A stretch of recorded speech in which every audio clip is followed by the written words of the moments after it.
नाउँमा जय मसी प्रभुलाई महिमा भएको होस्। हामी फेरि पनि यस बेलुकी प्रभुलाई हामी प्रशंसा अनि आराधना दिन आएका छौँ अनि परमेश्वरलाई नै सबै कुरोको महिमा भएको होस्। आउनुहोस् हामी प्रार्थना गर्छौँ यतिखेर सबैजना।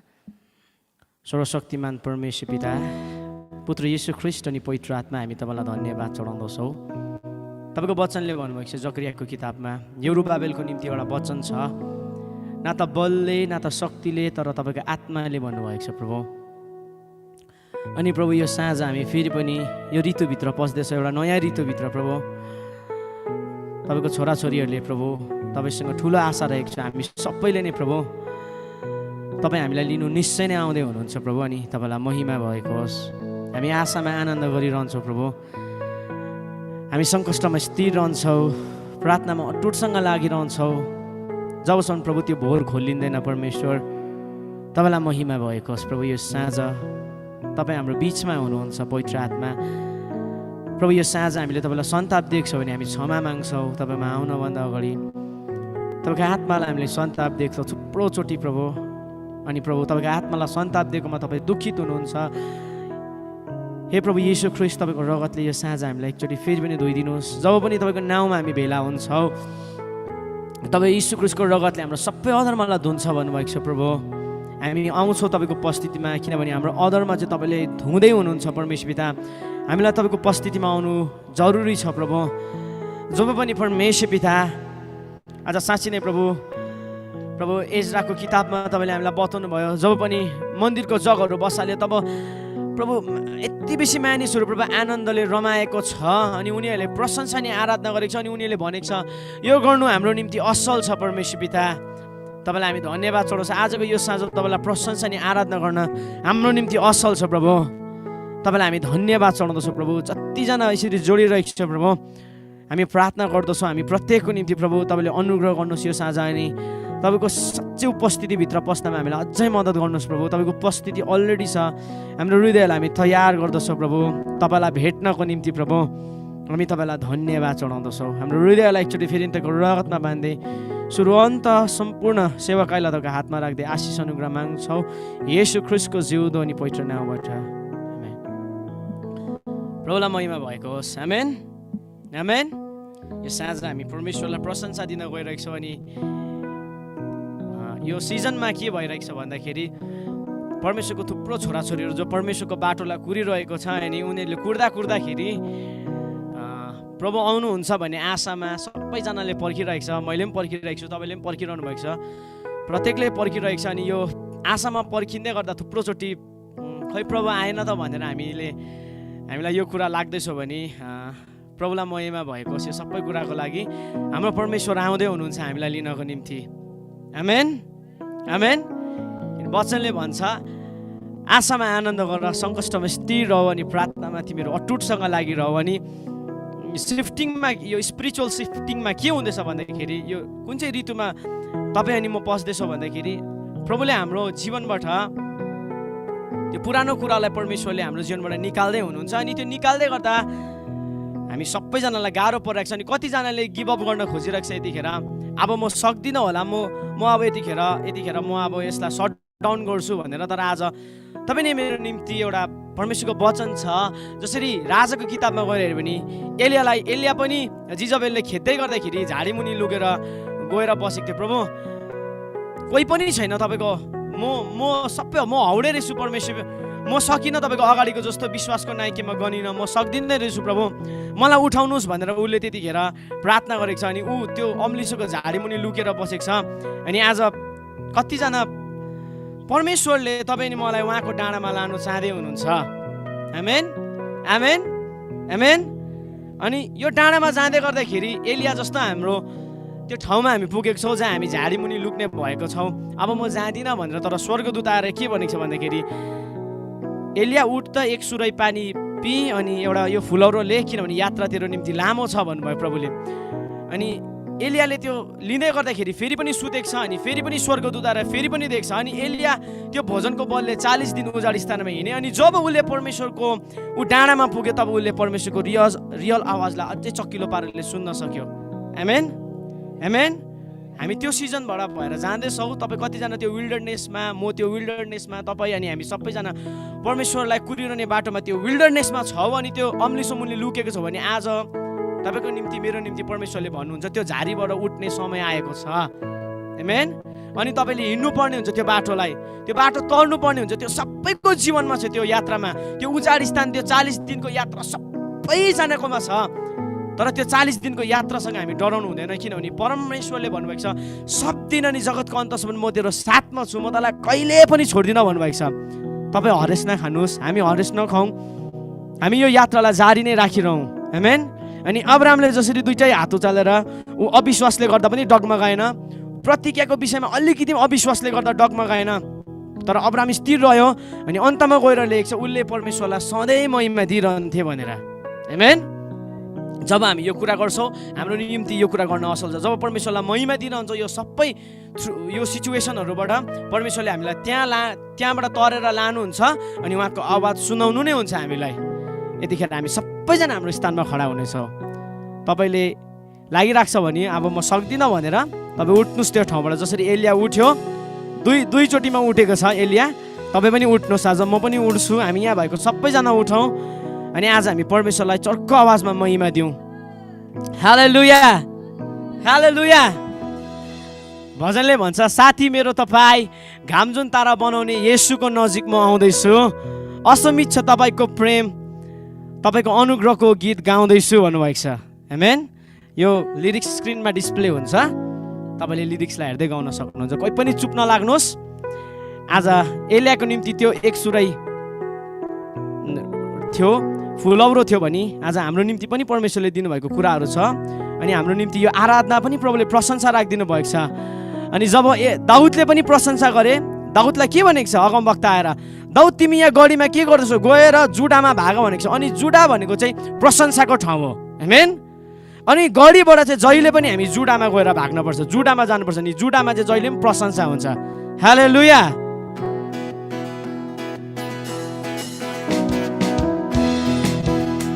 ताली बजाउँदै सबैले साथी मेरो तपाईँ घाम जुन तारा बनाउने येशूको नजिक म आउँदैछु, असीमित छ तपाईँको, असीमित छ तपाईँको अनुग्रहको गीत गाउँदैछु।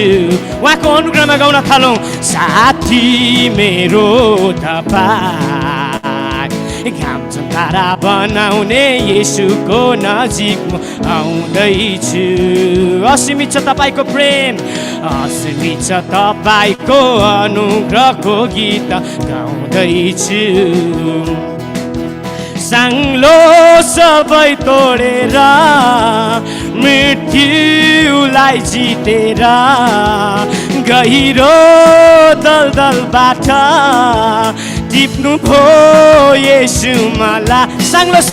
साङ्लो सबै तोडेर मृत्युलाई जितेर गहिरो दलदलबाट टिप्नु भो येशू मलाई।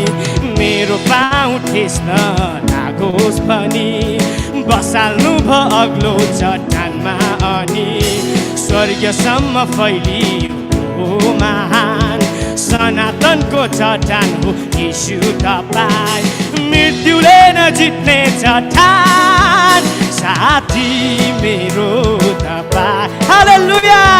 घाम तारा बनाउने येशूको नजिक म आउँदैछु, असीमित छ तपाईँको अनुग्रह, असीमित छ तपाईँको अनुग्रहको गीत गाउँदैछु। यो साँझ परमेश्वरलाई भन्ने प्रभु म जसै यो गढीबाट जुडामा भाग्दैछु, मेरो जीवनको सबै मृत्युको साङ्लाहरू तोडिँदैछ प्रभु। जुन चाहिँ वकमा आज म त्यो अम्लिसोको झाडीमुनि लुकेर बसेको थिएँ, आज म तपाईँको प्रशंसा गर्दै तपाईँको पर्वतमा आउँदैछु।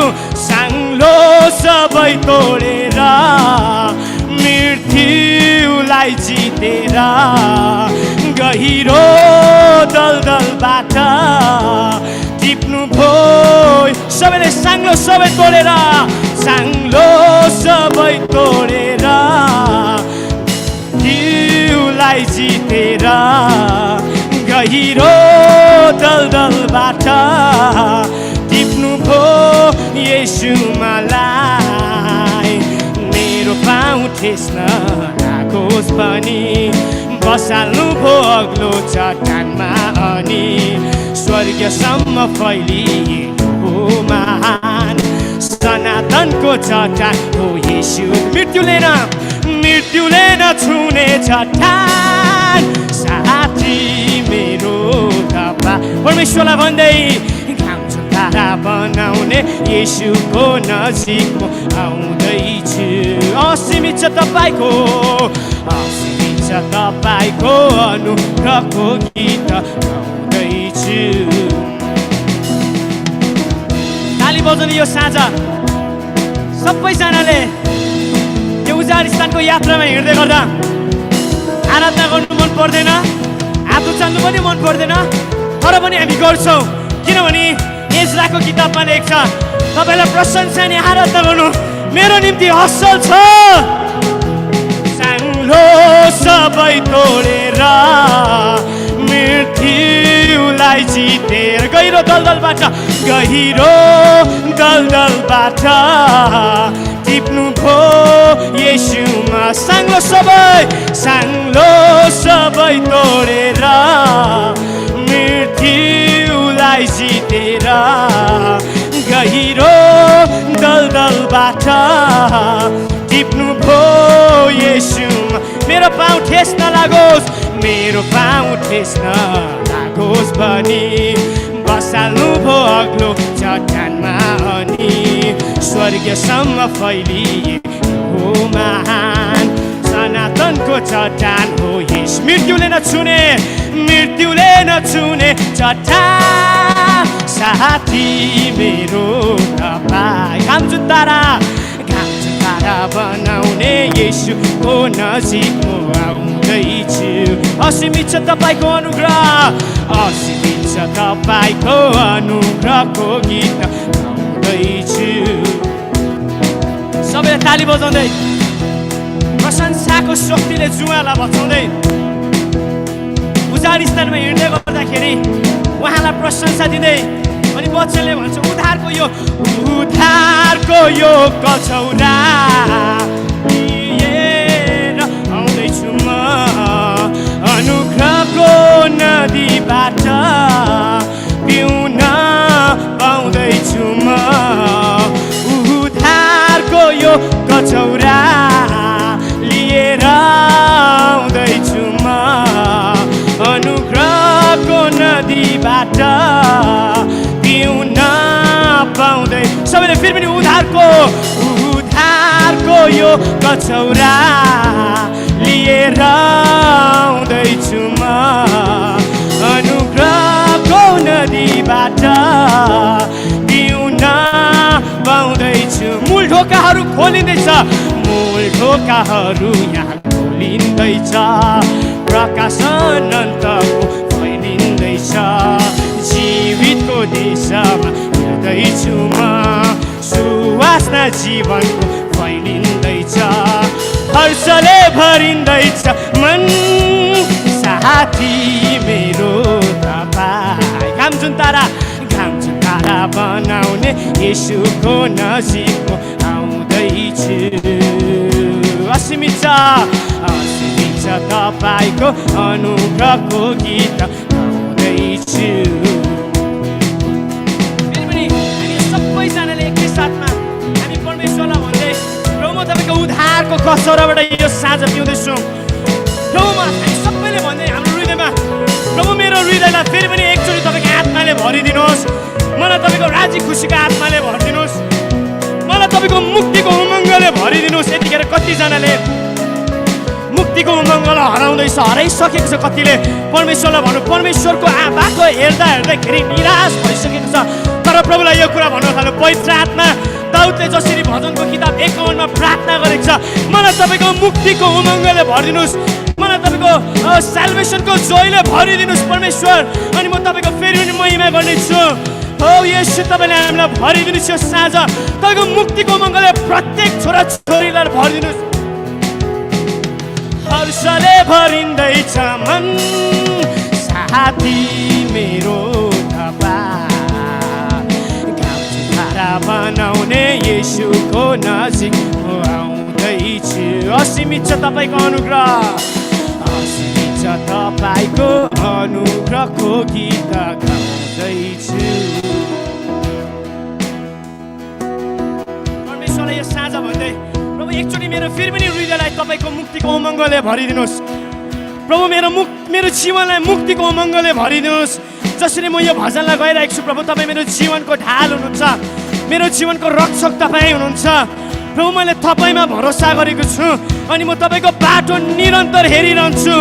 मेरो प्राण तपाईँमा रमाउँदैछ, पाएँ मैले अनन्त धन। कति मनोहर छ मेरो येशूले मलाई सधैँ भेट्ने। तपाईँको बेदी नजिक यो साँझ, तपाईँको बेदी नजिक आउँथली भङ्गेरीले गुण लाउँछ। धन्य हुन् जसले तपाईँसँगै येशू सधैँ बस्ने ठाउँ पाउँछ। धन्य हुन् जसले तपाईँसँगै येशू सधैँ बस्ने ठाउँ पाउँछ। येशू तपाईँ मेरो बल, येशू तपाईँ यो साँझ बल्ल उहाँको उपस्थितिबाट जीवन जाने बाटो तपाईँ। येशू तपाईँ मेरो बल, येशू तपाईँ मेरो बल, जीवन जाने बाटो तपाईँ। बेसीहरू तपाईँसँग हिँड्दै येशू एक दिन पहाडको शिखर पुग। हाम्रो आँखालाई बन्द गर्दै बेसीहरू तपाईँसँग हिँड्दै येशू एक दिन पहाडको शिखर पुगिन्छ। कुन चाहिँ बेसीमा तपाईँ अनि म आइपुगेको छु यतिखेर? परमेश्वरलाई भन्दै प्रभु म यो बेसीमा आइपुगेको छु जहाँ मैले यो बेसीबाट सबै कुरा देख्न छोडिसकेँ परमेश्वर। तर एउटा नयाँ आयामको सुरुवात हो बेसीमा आउन चाहिँ। बेसीमा आउनु चाहिँ एउटा नयाँ स्पिरिचुअल हाइटको सुरुवात हो, नयाँ रेभलेसनको सुरुवात हो, नयाँ प्रशंसाको सुरुवात हो, नयाँ आराधनाको सुरुवात हो। किनभने बेसीबाट मात्रै फेरि पहाडमा चढिन्छ, किनभने बेसीबाट पुग्दाखेरि मात्रै फेरि पनि हामी अर्को डाँडामा पुग्न सकिन्छ। येशू तपाईँ मेरो बल, सबैले येशू तपाईँ मेरो जीवन जाने बाटो तपाईँ। येशू तपाईँ मेरो बल, येशू तपाईँ मेरो हृदयबाट गाउँदै सबैले जीवन जाने बाटो तपाईँ। बेसीहरू तपाईँसँग हिँड्दै येशू एक दिन पहाडको शिखर नयाँ उचाइमा। बेसीहरू तपाईँसँग हिँड्दै येशू एक दिन पहाडको शिखर पुगे। मेरो प्राण तपाईँमा मुक्तिको उमङ्गले भरि माग्दै पाएँ मैले अनन्त। कति मनोहर छ मेरो येशूले मलाई सधैँ भेट्ने भाव। तपाईँको नजिक, तपाईँको बेदी नजिक आउँथली भङ्गेरीले गुण लाउँछ। धन्य हुन् जसले तपाईँसँगै येशू सधैँ बस्ने ठाउँ पाउँ। धन्य हुन् जसले तपाईँसँगै येशू सधैँ बस्ने ठाउँ पाउँछ। धन्य हुन् जसले तपाईँसँगै येशू सधैँ बस्ने ठाउँ पाउँछ। मेरो ढाल तपाईँ नै हुनुहुन्छ, अनन्तको स्वामी तपाईँ। तपाईँको भवनको ढोके बनेर बस्न पाए पुग्छ। मेरो ढाल तपाईँ नै हुनुहुन्छ, अनन्त। हृदयबाट गाउँदै यो साँझ प्रभुलाई भन्दै तपाईँको भवनको ढोके बनेर बस्न पाए पुग्छ। तपाईँको बेदी नजिक आउँथली भङ्गेरीले गुण लाउँछ। धन्य तपाईसँगै येशू सधैँ बस्ने ठाउँ पाउँछ धन्य हुन् जसले तपाईसँगै येशू सधैँ बस्ने ठाउँ पाउँछ धन्य हुन् जसले तपाईसँगै येशू सधैँ बस्ने ठाउँ पाउँछ प्रभु यो साँझ हामी तपाईँ कहाँ आउँदैछौँ अझै तपाईँको नजिक अझै आउँदैछौँ प्रभु प्रभु त्यो बेसीको यात्राबाट भएर जाँदै गर्दाखेरि हामी डराउँदैनौँ प्रभु प्रभु हामी डराउँदैनौँ किनभने तपाईँको वचनको प्रतिज्ञा हामीसँग छ किनभने आज हामी चाहिँ प्रतिज्ञाले किनेकाहरू हो प्रभु हामीसँग चाहिँ तपाईँको खराहरू छ पवित्र आत्मा प्रभु जसरी प्रभु गोलायतले प्रभु इजरायलीहरूलाई प्रभु 40 दिनसम्म प्रभु चुनौती दिइरहे अनि जब एक दिन प्रभु तपाईँको करारको पुत्र आयो प्रभु दाउद अनि उसले भने परमेश्वर यो बेखत्ने पलिस्ती को जसले इजरायलको परमप्रभु परमेश्वरलाई हत्काउँदैछ आज परमेश्वर पिता हामी तपाईँको वचनको प्रतिज्ञामा उभिन्छौँ प्रभु जुन चाहिँ करारको शक्तिमा हरेक गोलियतहरूको टाउकोहरू छिनिएको छ पवित्र आत्मा आज तपाईँ अनि मसँग चाहिँ करारको शक्ति छ अनि एउटा व्यक्तिले जब करारको शक्तिलाई बुझ्छ नि त्यो व्यक्तिको जीवनबाट सबै गोलायतहरूको टाउकोहरू चाहिँ छिनिन थाल्छ किन तपाईँ अनि म चाहिँ करारको पुत्रहरू हौ आज दुईटा हातलाई उचालेर परमेश्वरलाई भन्नुहोस् प्रभु तपाईँ चाहिँ मेरो ढाल हुनुहुन्छ तपाईँ मेरो चाहिँ जीवनको किल्ला हुनुहुन्छ तपाईँ चाहिँ मेरो जिउँदो आशा हुनुहुन्छ यो बेसीबाट भएर जाँदा म डराउँदिनँ प्रभु यो नदीबाट भएर म जडाउँदिनँ प्रभु यो आगोबाट भएर जाँदा म डराउँदिनँ कारण तपाईँ मसँग हुनुहुन्छ आगोबाट भएर जाँदा कष्टबाट भएर जा आगोबाट भएर जाँदा पानीबाट भएर जाँदा सबैले भन्नुहोस् डराउने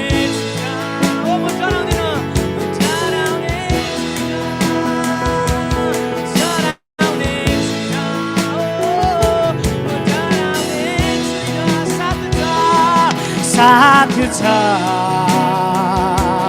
मेरो येशू साथ छ मेरो येशू साथ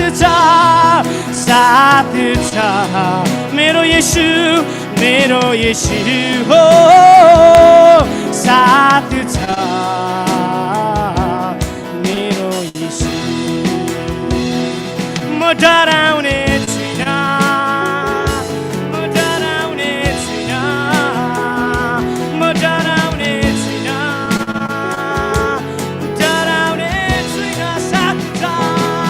साथ छ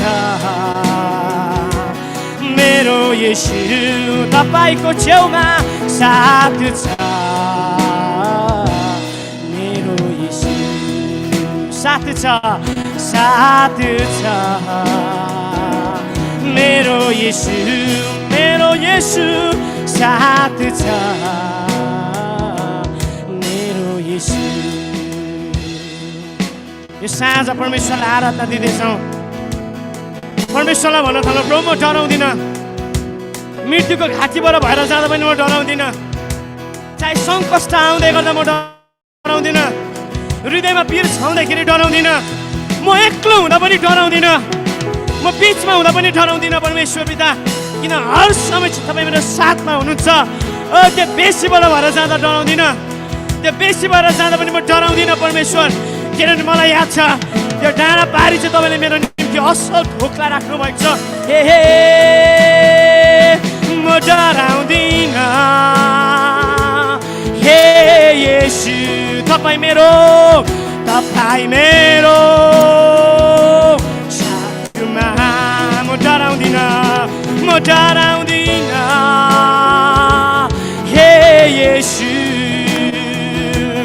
तपाईँ मेरो साथमा हाम्रो हातलाई उचाल्दै म डराउँदिन म डराउँदिन परमेश्वर हे येशू कारण मलाई याद छ मेरो उद्धारकर्ता जीवित छ मेरो साथमा डराउँदिन म डराउँदिन हे येशू तपाईँ मेरो साथमा एउटै आवाजमा हृदयको भेटी हृदयको भेटी छ आराधना दिनुहोस् परमेश्वरलाई आराधना बग्न दिनुहोस् उहाँको उपस्थितिलाई हृदयको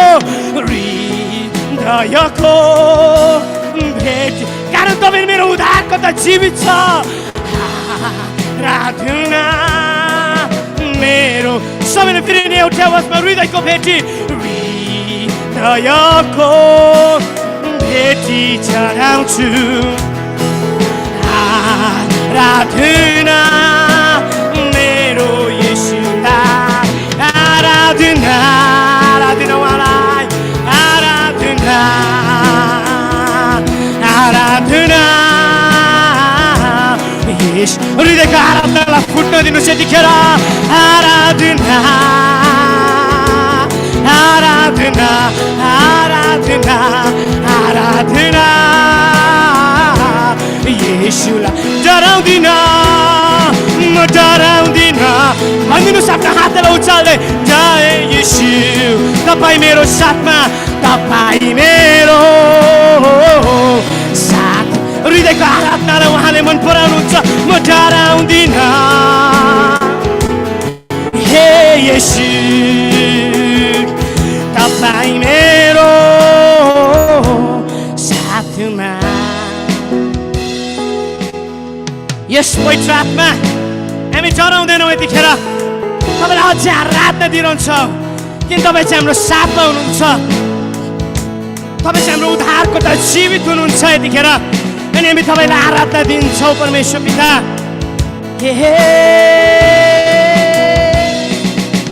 तपाईँको अनुग्रह हरेक समय गाउनुहोस् नयाँ अनुग्रहमा नयाँ नयाँ हुन्छ उहाँको उपस्थितिबाट आफ्नो बललाई माग्नुहोस् तपाईँको प्रेमले हरेक समय नै मलाई हङ्गाल्नुहुन्छ तपाईँको अनुग्रह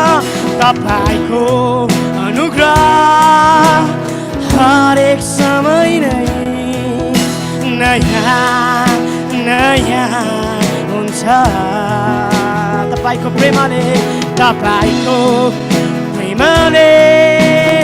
हरेक समय नै मलाई अँगाल्नुहुन्छ म डराउँदिन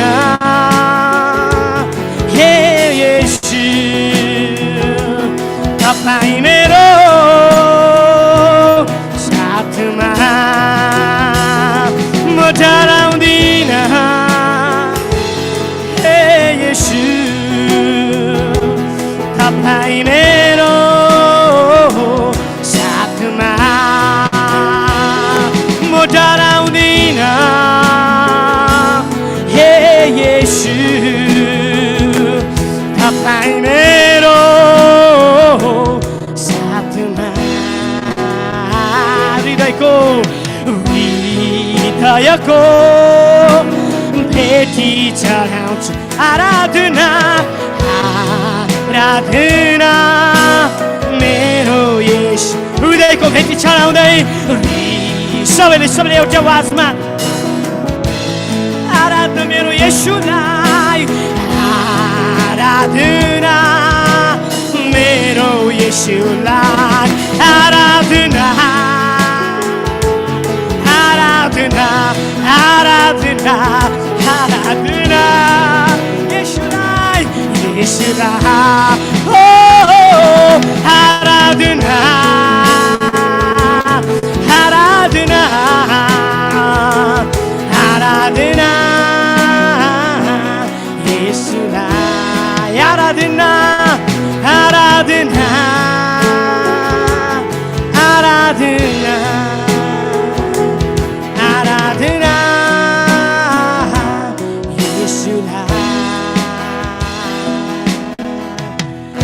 आकाशभन्दा उच्च उच्च छ सागरभन्दा गहिरो गहिरो छ प्रेम आसमानभन्दा विशाल विशाल अनुग्रह छ हाम्रो प्रभु येशूको यसैले गाउँछौ यसैले गाउँछौ प्रशंसा गाउँछौ महिमा हुनै येशूको यसैले गाउन थाल्नु छ छौ प्रशंसा म मेरो जीवनबाट ताको नाम उचाल्छु छौ महिमा हुनै येशूको वाक्यले व्यक्त नहुने भन्नलाई सक्दैन पुग्ने प्रेम आदिदेखि अहिलेसम्म सबैले साक्षी दिएको प्रेम वाक्यले व्यक्त नहुने भन्नलाई सक्दैन पुग्ने प्रेम आदिदेखि अहिलेसम्म सबैले साक्षी दिएको प्रेम स्वर्ग छोडी तपाईले मेरो निम्ति आउनुभयो स्वर्ग छोडी आउनुभयो क्रुसैमा मर्नुभयो मृत्युलाई जित्नुभयो मुक्ति दिनलाई यसैले हात उच्च यसैले सबैले एउटा आवाज छौ प्रशंसा उहाँलाई महिमा दिँदै यो साँझ छौ कारण उहाँ मात्रै जिउँदो हुनुहुन्छ उनै येशूको यसैले छौ प्रशंसा उहाँलाई महिमा छौ महिमा उनै येशूको जसरी तपाईले मैले परमेश्वरलाई आराधना दिइरहेको छु यतिखेर जसरी तपाईले मैले परमेश्वरलाई महिमा दिइरहेको छु परमेश्वरले यतिखेर तपाईले मलाई त्यो अम्लिसोको झाडीबाट निकाल्दै हुनुहुन्छ जुन चाहिँ ठाउँमा हामी धेरै समयदेखि रह्यौँ जुन चाहिँ ठाउँमा हामीले धेरै समयदेखि हाम्रो समयलाई बिताए त्यो समय अनि हामी परमेश्वरलाई भनिरह्यो प्रभु म त अगाडिको अगमवक्ताहरूभन्दा असल पनि छैन म अगाडिको तपाईँको विश्वासको नायकीहरूभन्दा असल छुइनँ तर आज म एउटा के कुरा भन्न चाहन्छु परमेश्वरको वचनबाट भन्दाखेरि अब त्यो अगमवक्ताहरू पनि परमेश्वरकोमा जानु भइसक्यो अनि उनीहरू गइसके सबैजना अब पाली तपाईँ मेरो हो त्यो ठाउँबाट उठ्ने अनि परमेश्वरको डाँडातर्फ लम्किने अनि जसले परमेश्वरको डाँडाबाट लम्किन्छ त्यसले चाहिँ उहाँको आवाजलाई सुन्छ त्यसले चाहिँ उहाँको महिमालाई देख्छ त्यसले चाहिँ उहाँको वैभवलाई देख्छ त्यसको जीवनमा चाहिँ परमेश्वरले शक्तिशाली कामना गर्नुहुन्छ आज थुप्रोजना त्यो विल्डरनेसमा आएर अड्किरहनु भएको छ थुप्रोजना त्यो देशीमा आएर अड्किरहनु भएको छ अनि तपाईँले भन्दै हुनुहुन्छ अब म यहाँदेखि सर्दिनँ अब म यही ठाउँमा पाल गाडेर बस्छु तर अब्रामले त्यसरी गरेन अब्रामले पाललाई टाँगिने रह्यो अब्रामले मोसाले पाललाई सारिने रह्यो प्रभु यतिखेर हामी त्यो पालहरूलाई फेरि पनि यतिखेर महिमाको बादल सिफ्ट हुँदै गर्दाखेरि हामी सिफ्ट हुन्छौँ प्रभु त्यो नयाँ डाइमेन्सनभित्र हामी पस्दैछौँ अब हाम्रो जाति नयाँ डाइमेन्सनभित्र पस्दैछ अब जुन चाहिँ डाइमेन्सन आउँदै गर्दाखेरि योवेल 2 को 28 से फेरि पुरा हुँदैछ भवनको महिमा फर्केर आउँदैछ हग्गाईको अगमबानीहरू पुरा भएर आउँदैछ भवनको महिमा चाहिँ अब पुरा हुँदैछ प्रभु अघिल्लो महिमा चाहिँ अब प्रभु आज त्यो सचिने पछिल्लो महिमा चाहिँ अघिल्लो महिमा भन्दा शक्तिशाली रूपमा देखा पर्दैछ अनि हामी प्रार्थना गर्दैछ यतिखेर परमेश्वरको वचनले भन्छ तिमीहरू डाँडाहरूमा गएर मेरो काठपातलाई लिएर आइछ मेरो भवनलाई भने प्रभु यतिखेर हामी प्रार्थना गर्छौँ हामी त्यो झाडीबाट निस्केर प्रभु हामी त्यो उजाड स्थानको यात्रालाई फेरि पनि हामी तय गर्छौँ प्रभु प्रभुलाई हातलाई उचालेर धन्यवाद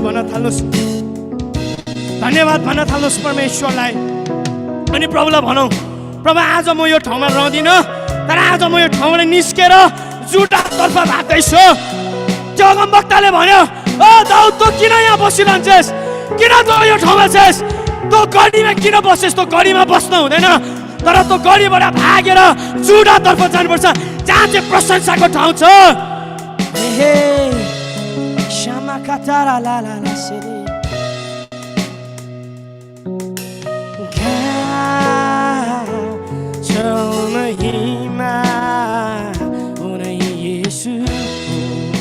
सारा सृष्टिले ढोक्नेछ, सारा सृष्टिले ढोक्नेछ, सबै कुराहरू टेक्नेछ।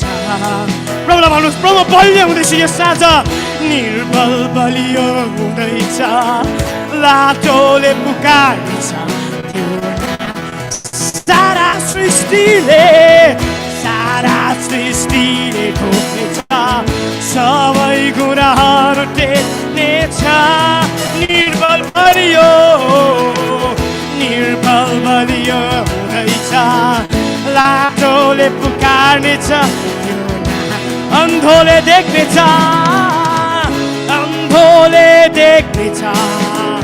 बहिरोले सुन्नेछ, मुर्दा उठाउनेछ। उनैलाई महिमा दिन हामी सबैले मिलेर एउटा आवाजमा गाउँछौ प्रशंसा, गाउँछौ महिमा उनै येशूको, यसैले गाउँछौ प्रशंसा, गाउँछौ महिमा उनै येशूको, यसैले गाउँ, यसैले म प्रशंसा गर्छु प्रशंसा, गाउँछौ महिमा उनै येशूको। प्रभु हामी तपाईँलाई धन्यवाद चढाउँछौँ, तपाईँलाई महिमा भएको होस् प्रभु। Thank you lord, thank you lord, thank you lord, thank you lord, thank you lord. धन्यवाद प्रभु, तपाईँले आफ्नो छोराछोरीलाई फेरि पनि त्यो ठाउँबाट निकाल्नु भएको निम्ति तपाईँलाई महिमा भएको होस्, तपाईँलाई महिमा भएको होस्, तपाईँलाई महिमा भएको होस् प्रभु। आज साँच्चै नै मूल ढोकाहरू यहाँ खोलिँदैछ परमेश्वर, मूल ढोकाहरू खोलिँदैछ प्रभु, अनि महिमाको राजा चाहिँ त्यसबाट प्रवेश गर्दै हुनुहुन्छ। हो प्रभु, हामी तपाईँलाई धन्यवाद चढाउँछौँ। मूल ढोकाहरू खोलिँदैछ, महिमाको राजा प्रवेश गर्नुहुँदैछ।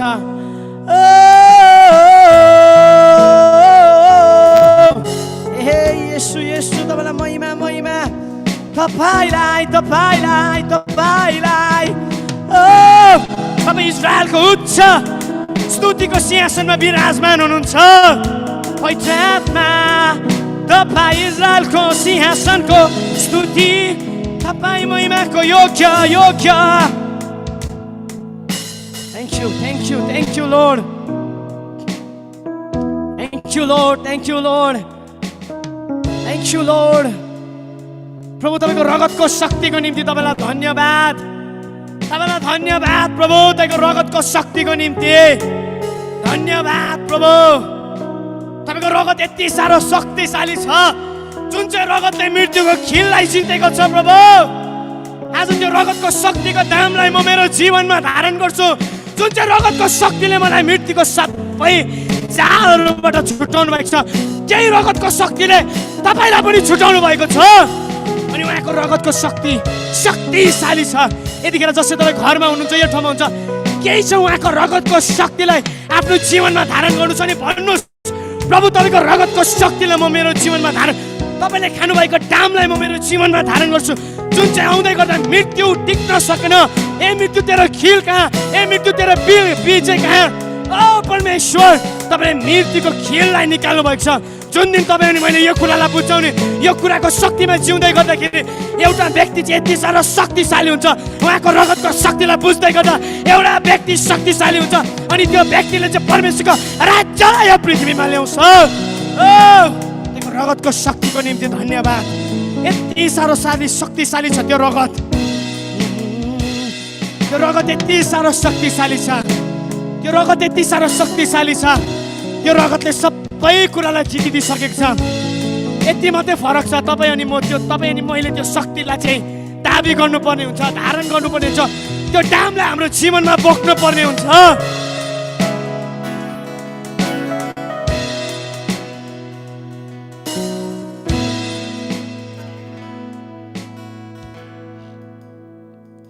क्रुसको छेउमा राख्नुहोस्, जहाँ मुक्तिको धारा छ, जहाँ पापको प्रयासी छ, जहाँ पीडाको अन्त छ। मुख खोलेर गाउन थाल्नु स्वाको र क्रुसको छेउमा राख्नुहोस्, जहाँ मुक्तिको धारा छ, जहाँ पापको प्रयासी छ, जहाँ पीडाको अन्त छ। क्रुसको छेउमा राख्नुहोस्। Thank you lord, thank you. सबै महिमा तपाईँलाई भएको होस्। धन्यवाद प्रभु, तपाईँलाई धन्यवाद। यो सिजनभित्र पस्दै गर्दाखेरि परमेश्वर तपाईँको रगतको शक्तिलाई म धारण गर्छु, तपाईँको रगतको शक्तिलाई धारण गर्छु प्रभु। तपाईँलाई धन्यवाद। Thank you, thank you, thank you, thank you lord. शक्तिशाली छ त्यो रगत, शक्तिशाली छ। तपाईँको सबै अभावलाई जित्ने रगत हो, तपाईँको सबै खाँचोलाई जित्ने रगत हो, तपाईँको सबै बिमारीलाई जित्ने रगत हो, तपाईँको सबै समस्यालाई जित्ने रगत हो, तपाईँको परिवारको वेदनालाई जित्ने रगत हो, तपाईँको जीवनको तनावहरूलाई जित्ने रगत हो, तपाईँको जीवनको हरेक कमजोरीलाई जित्ने येशू ख्रीष्टको रगत हो। अनि त्यो रगतको शक्तिलाई हामी धारण गर्छौँ यो साँझ। महिमा तपाईँलाई भएको होस्, प्रशंसा तपाईँलाई भएको होस्। येशू ख्रीष्ट तपाईँको जिउँदो अनि पवित्र नामबाट आमेन।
तपाईहरु सबैजनालाई फेरि पनि प्रभु यीशु ख्रीष्टको नाममा जय मसीह।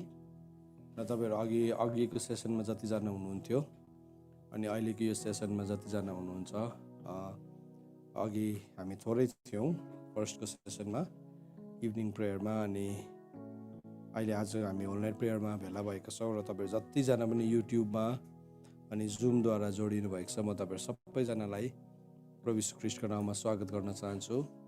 परमप्रभुको नाममा आउने धन्यको हुनुहुन्छ। अनि हामी एउटा तयारीमा छौँ, हामी एउटा सिजनभित्र, एउटा ऋतुभित्र हामी पस्दैछौँ। अनि ऋतुमा परमेश्वर जहिले पनि फर्केर आउनुहुन्छ भन्ने कुरालाई हामीले अगाडिको सेसनमा सिक्यौँ, र अहिले पनि त्यही कुरालाई त्यसकै कन्टिन्युएसनलाई म तपाईँसँग राख्न चाहन्छु। आउनुहोस् हामीहरू प्रार्थना गर्नेछौँ। प्रभु, हामी तपाईँलाई धन्यवाद दिन्छौँ तपाईँको रगतको शक्तिको लागि। साँच्चै नै प्रभु, तपाईँको रगतमा त्यो शक्ति छ जुन रगतले चाहिँ मेरो लागि पक्षमा बोल्छ। प्रभु, तपाईँ मलाई दोषी ठहराउनलाई रगत बगाउनु भएन, तर तपाईँद्वारा धर्मी ठहराउनको लागि प्रभु तपाईँले आफ्नो रगत बगाउनु भएको छ। अनि प्रभु, आज हामी तपाईँको रगतको सामर्थ्यले गर्दाखेरि हाम्रो मिलाप फेरि पनि परमेश्वर पितासँग भएको छ। धन्यवाद प्रभु, हामी यति साह्रो कृतज्ञ छौँ, हाम्रोमा शब्दहरू नै छैन प्रभु। तपाईँको ग्रेट प्लानलाई, तपाईँको महान योजनालाई जब हामी सम्झन्छौँ प्रभु, त्यो योजनाहरूलाई सम्झिँदै गर्दाखेरि प्रभु हामी आवाक बन्छौँ, हामी छक्कै पर्छौँ प्रभु। अनि हामी यो भन्छौँ, मानिस को हो र प्रभु तपाईँले त्यसको सम्झना राख्नुहुन्छ। साँच्चै नै प्रभु, तपाईँको छेउमा प्रभु हामी कोही पनि होइनौँ, तर तपाईँले हामीलाई यस्तो प्रेम गर्नुभएको छ, अनन्त प्रेमले तपाईँले हामीलाई माया गर्नुभएको छ प्रभु।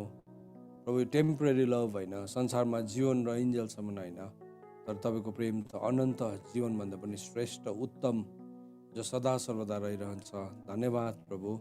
आजको प्रभु यो समय हामी प्रार्थना गर्नलाई, वचनबाट सिक्नलाई, हाम्रो जीवनको खमीरहरूलाई डिल गर्नको लागि हामी आएका छौँ। प्रभु, हामीलाई मद्दत गर्नुहोस्। अनि प्रभु, तपाईँको वचन हामीमा अबाइडिङ वर्ड, हामी भित्र रहिरहने वचनद्वारा प्रभु तपाईँले जसरी हामीलाई जिउँदो बनाउनु भएको छ, हामीलाई जन्म दिनुभएको छ, हामी तपाईँलाई धन्यवाद दिन्छौँ यो अबाइडिङ वर्डको लागि।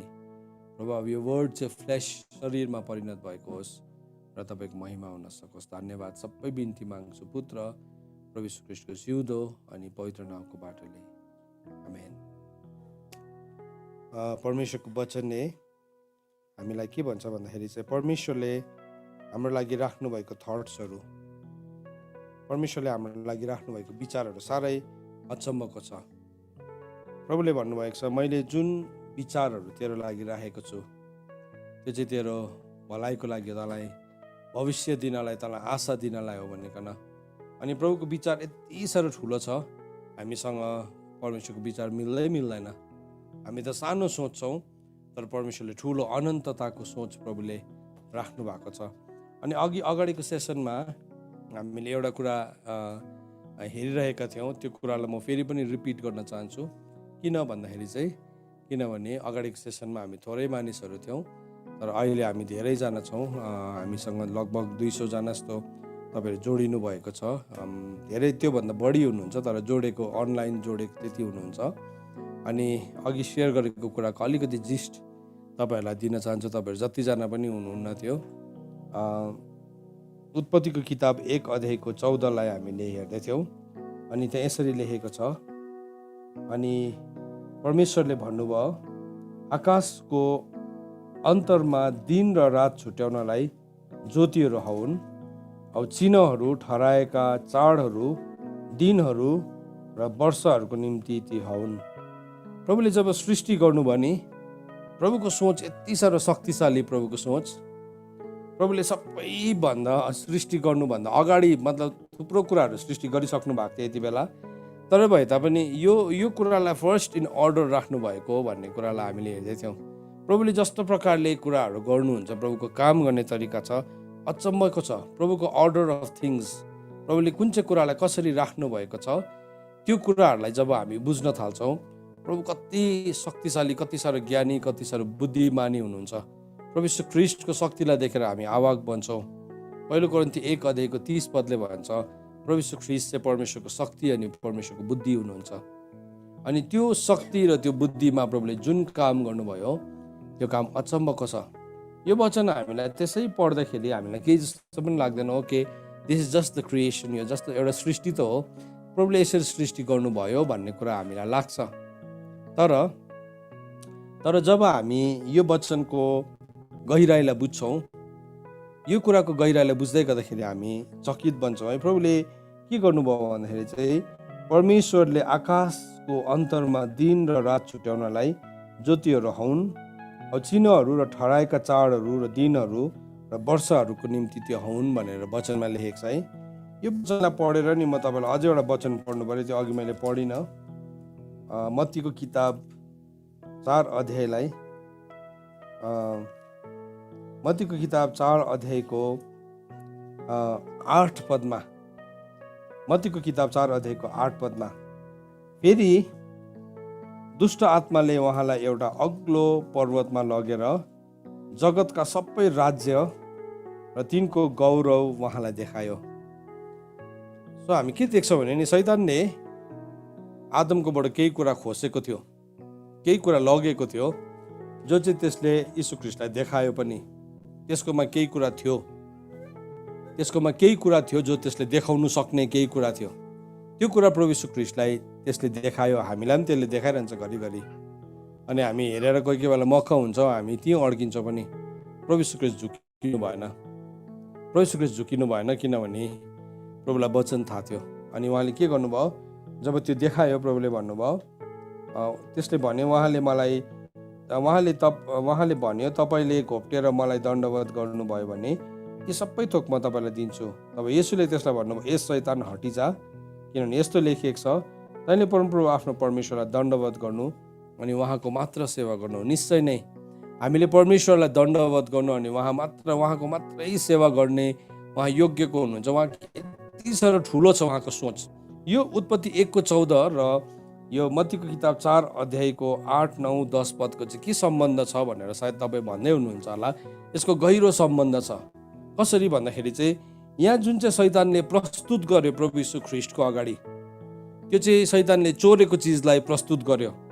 त्यसले के बताउँछ भन्दाखेरि चाहिँ त्यसले आदमकोबाट के चोरेको थियो भन्दाखेरि चाहिँ त्यसले आदमकोबाट चाहिँ जगतको राज्य र त्यसको गौरवहरूलाई चोरेको थियो। त्यति मात्रै, द्याट्स इट। तर परमेश्वरले चाहिँ सृष्टि गर्नु हुँदाखेरि आकाशको अन्तरमा ज्योतिहरू बनाइदिनु भएको थियो। अनि त्यो ज्योतिहरूमा चाहिँ परमेश्वरले केही कुराहरूलाई राख्नुभयो, त्यहाँ आकाशमा त्यो चिन्हहरू राख्नुभयो। कसको लागि भन्दाखेरि चाहिँ त्यो चाहिँ परमेश्वरको ठहराएको चाड, समय, ऋतु, दिन अनि वर्षहरूको लागि।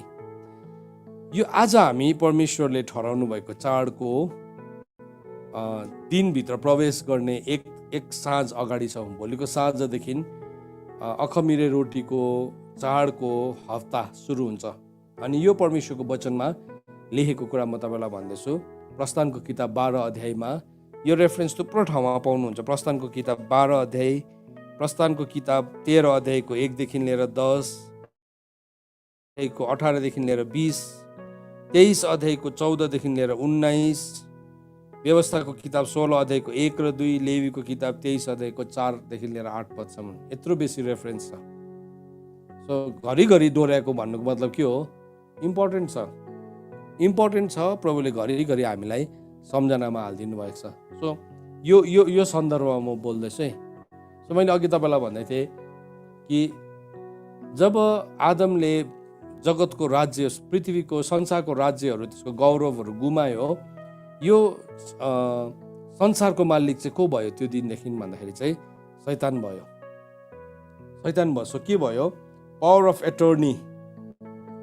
एटर्नी कसको हातमा पुग्यो? शैतानको हातमा पुग्यो। सो जे कुरा पनि संसारमा हुन्थ्यो शैतानको थ्रु भाया, त्यसकोबाट मात्रै जानु पर्यो लिगली। तर प्रभुले नि उत्पत्तिको किताब 1 अध्यायको 14 पदमा अलरेडी प्रभुले एउटा ल राखिदिनु भएको थियो। जब तिमीले ऋतु आउँछ नि, ठहराएको समय आउँछ नि, म चाहिँ तिमीलाई भेट्न आउँछु।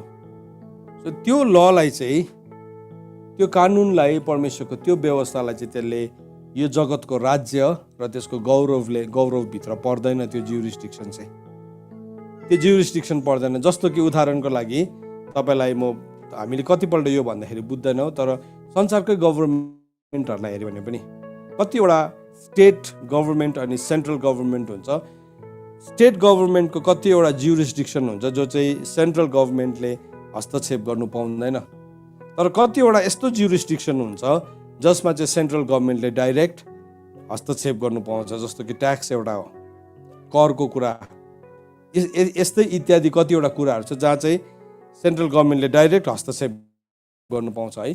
त्यस्तै प्रकारले गभर्मेन्ट अफ गड, परमेश्वरको राज्यको सरकारले जुन कुरामा हस्तक्षेप गर्नु पाउँथ्यो त्यो कुरालाई चाहिँ शैतानले वर्षौँदेखि चाहिँ छोपेर छेलेर त्यसको अल्टरनेटिभ्सहरू दिइकन चर्चलाई झुकाइरहेको थियो। तर अब त्यसले झुकाउन सक्दैन, किन भन्दाखेरि नि परमेश्वरको हुर्केको छोराछोरीहरू चाहिँ अब देखा पर्दैछ। अनि हुर्केको छोराछोरीले चाहिँ जहिले पनि आफ्नो हक अनि अधिकारलाई खोज्छ। कहाँ चाहिँ छ मेरो बारीको सिमाना कति हो, पर्चा खतियान नम्बरहरू चाहिँ हुर्केपछि कुरा बुझेपछि छोराले खोज्नु थाल्छ, किनभने छोरालाई थाहा छ बाउको सम्पत्ति छ। अनि यो एउटा यस्तो ठाउँ हो, फिस्ट परमेश्वरले ठहराउनु भएको चाडको समय चाहिँ यस्तो समय हो जो चाहिँ शैतानको ज्युरिस्डिक्सनभित्र पर्दैन। यो जुन चाहिँ पृथ्वी संसारको गौरव, संसारको राज्यहरूभित्र त्यो पर्दै नपर्ने भएको कारणले गर्दाखेरि त्यसमा चाहिँ त्यसले कुनै किसिमको रोकटोक गर्नै पाउँदैन। सो जब पनि त्यो समय आउँछ परमेश्वरले ठहराउनु भएको समय, त्यो समयमा परमेश्वर हामीसँग भेट गर्न आउनुहुन्छ। सो त्यस कारणले गर्दाखेरि हामीले जब यो कुरालाई बुझ्छौँ, हामी रमाउनुपर्छ, हामी खुसी हुनुपर्छ त्यो समय चाहिँ। त्यसले गर्दाखेरि त्यसलाई के भन्यो, पर्व भन्यो, त्यसले गर्दाखेरि त्यसलाई फिस्ट भन्यो, त्यसले गर्दाखेरि चाड भन्ने शब्द दियो, किनभने चाडमा चाहिँ हामी के गर्छौँ, रमाउँछौँ। किन भन्दाखेरि चाहिँ परमेश्वरले ठहराउनु भएको चाड हो, त्यो समयमा चाहिँ परमेश्वर हामीसँग भेट्नलाई आउनुहुन्छ। सो आज हामी एक्ज्याक्टली त्यही टाइमभित्र आएर उभिएका छौँ। अनि त्यो टाइमभित्र उभिँदै गर्दाखेरि चाहिँ हामी कुन चाहिँ चाडभित्र छौँ भन्दाखेरि चाहिँ हामी चाहिँ अखमिरे रोटीको चाडभित्र छौँ, जसभित्र चाहिँ पास ओभर पनि पर्छ, निस्तार चाड पनि पर्छ। अनि यो साता चाहिँ एउटा डल्लै साता स्टार्टिङ फ्रम टुमोरो, भोलिको दिनदेखि उसो चाहिँ हामी एउटा यस्तो समयभित्र पस्छौँ। अनि त्यो चाहिँ फिस्टको विक हो, त्यो चाहिँ एउटा परमेश्वरले ठहराउनु भएको पर्वको साता हो। अनि त्यो साता चाहिँ खाने पिउने या कुनै पनि सेरेमोनियल, कुनै पनि के भन्नु, पारम्परिक व्यवस्थाको कुनै पनि कानुनहरूलाई ल्याइकन इम्प्लिमेन्ट गर्ने दिन होइन। त्यो दिन चाहिँ अब त्यति बेलाको समयमा उनीहरूले अखमिरे रोटी खायो, उनीहरूले तिते साग खायो, अनि त्यति बेला उनीहरूले पोलेको मासु खायो। सो त्यो कुरालाई ल्याएर अब हामीले फोटो खिचेर फेसबुकमा हालेर अब यस्तो भयो, अब हाम्रो सुरु भयो यो हाम्रो के भन्छ अनलिभन अखमिरे रोटीको चाड सुरु भयो भनेर एडभर्टाइज गर्ने दिन होइन। तर यो दिन चाहिँ कस्तो दिन हो भन्दाखेरि चाहिँ यो दिन चाहिँ त्यो कुराहरूलाई अब हामी आत्मिकी रूपमा गर्ने दिन हो। किनभने परमेश्वरको वचन रोमीको किताब 7 अध्यायको 14 पदले भन्छ कि व्यवस्था चाहिँ आत्मिकी हो, ल इज स्पिरिचुअल। सो यो कुरालाई चाहिँ हामी आत्मिकी रूपमा हामी गर्न गइरहेका छौँ। हामी यो कुरालाई चाहिँ सो कसरी चाहिँ हामी गर्छौँ त आत्मिकी रूपमा भन्ने कुरालाई आज हामी सिक्छौँ। सो अगाडिको सेसनमा के हुन्छ भन्ने कुरालाई सिकेका थियौँ, किन यसको यो फिस्टको महत्त्व के छ भन्ने कुरालाई हामीले बताएका थियौँ भने अब यहाँदेखि अगाडिको मेसेज एकदमै इम्पोर्टेन्ट थियो। तपाईँहरू जतिजनाले सुन्नु पाउनु भएन त्यो मेसेजलाई तपाईँले सुन्नुहोस् है। हामी त्यसलाई वाट्सएपमा डेली डिभोसनल ग्रुप्सहरूमा हामी हालिदिन्छौँ।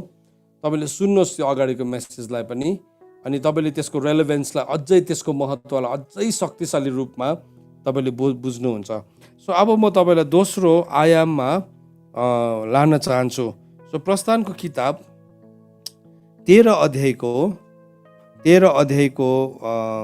1 देखि लिएर 10 पदलाई म पढ्न चाहन्छु। अघि हामीले प्रस्थानको किताब 12 अध्यायलाई पढ्यौँ।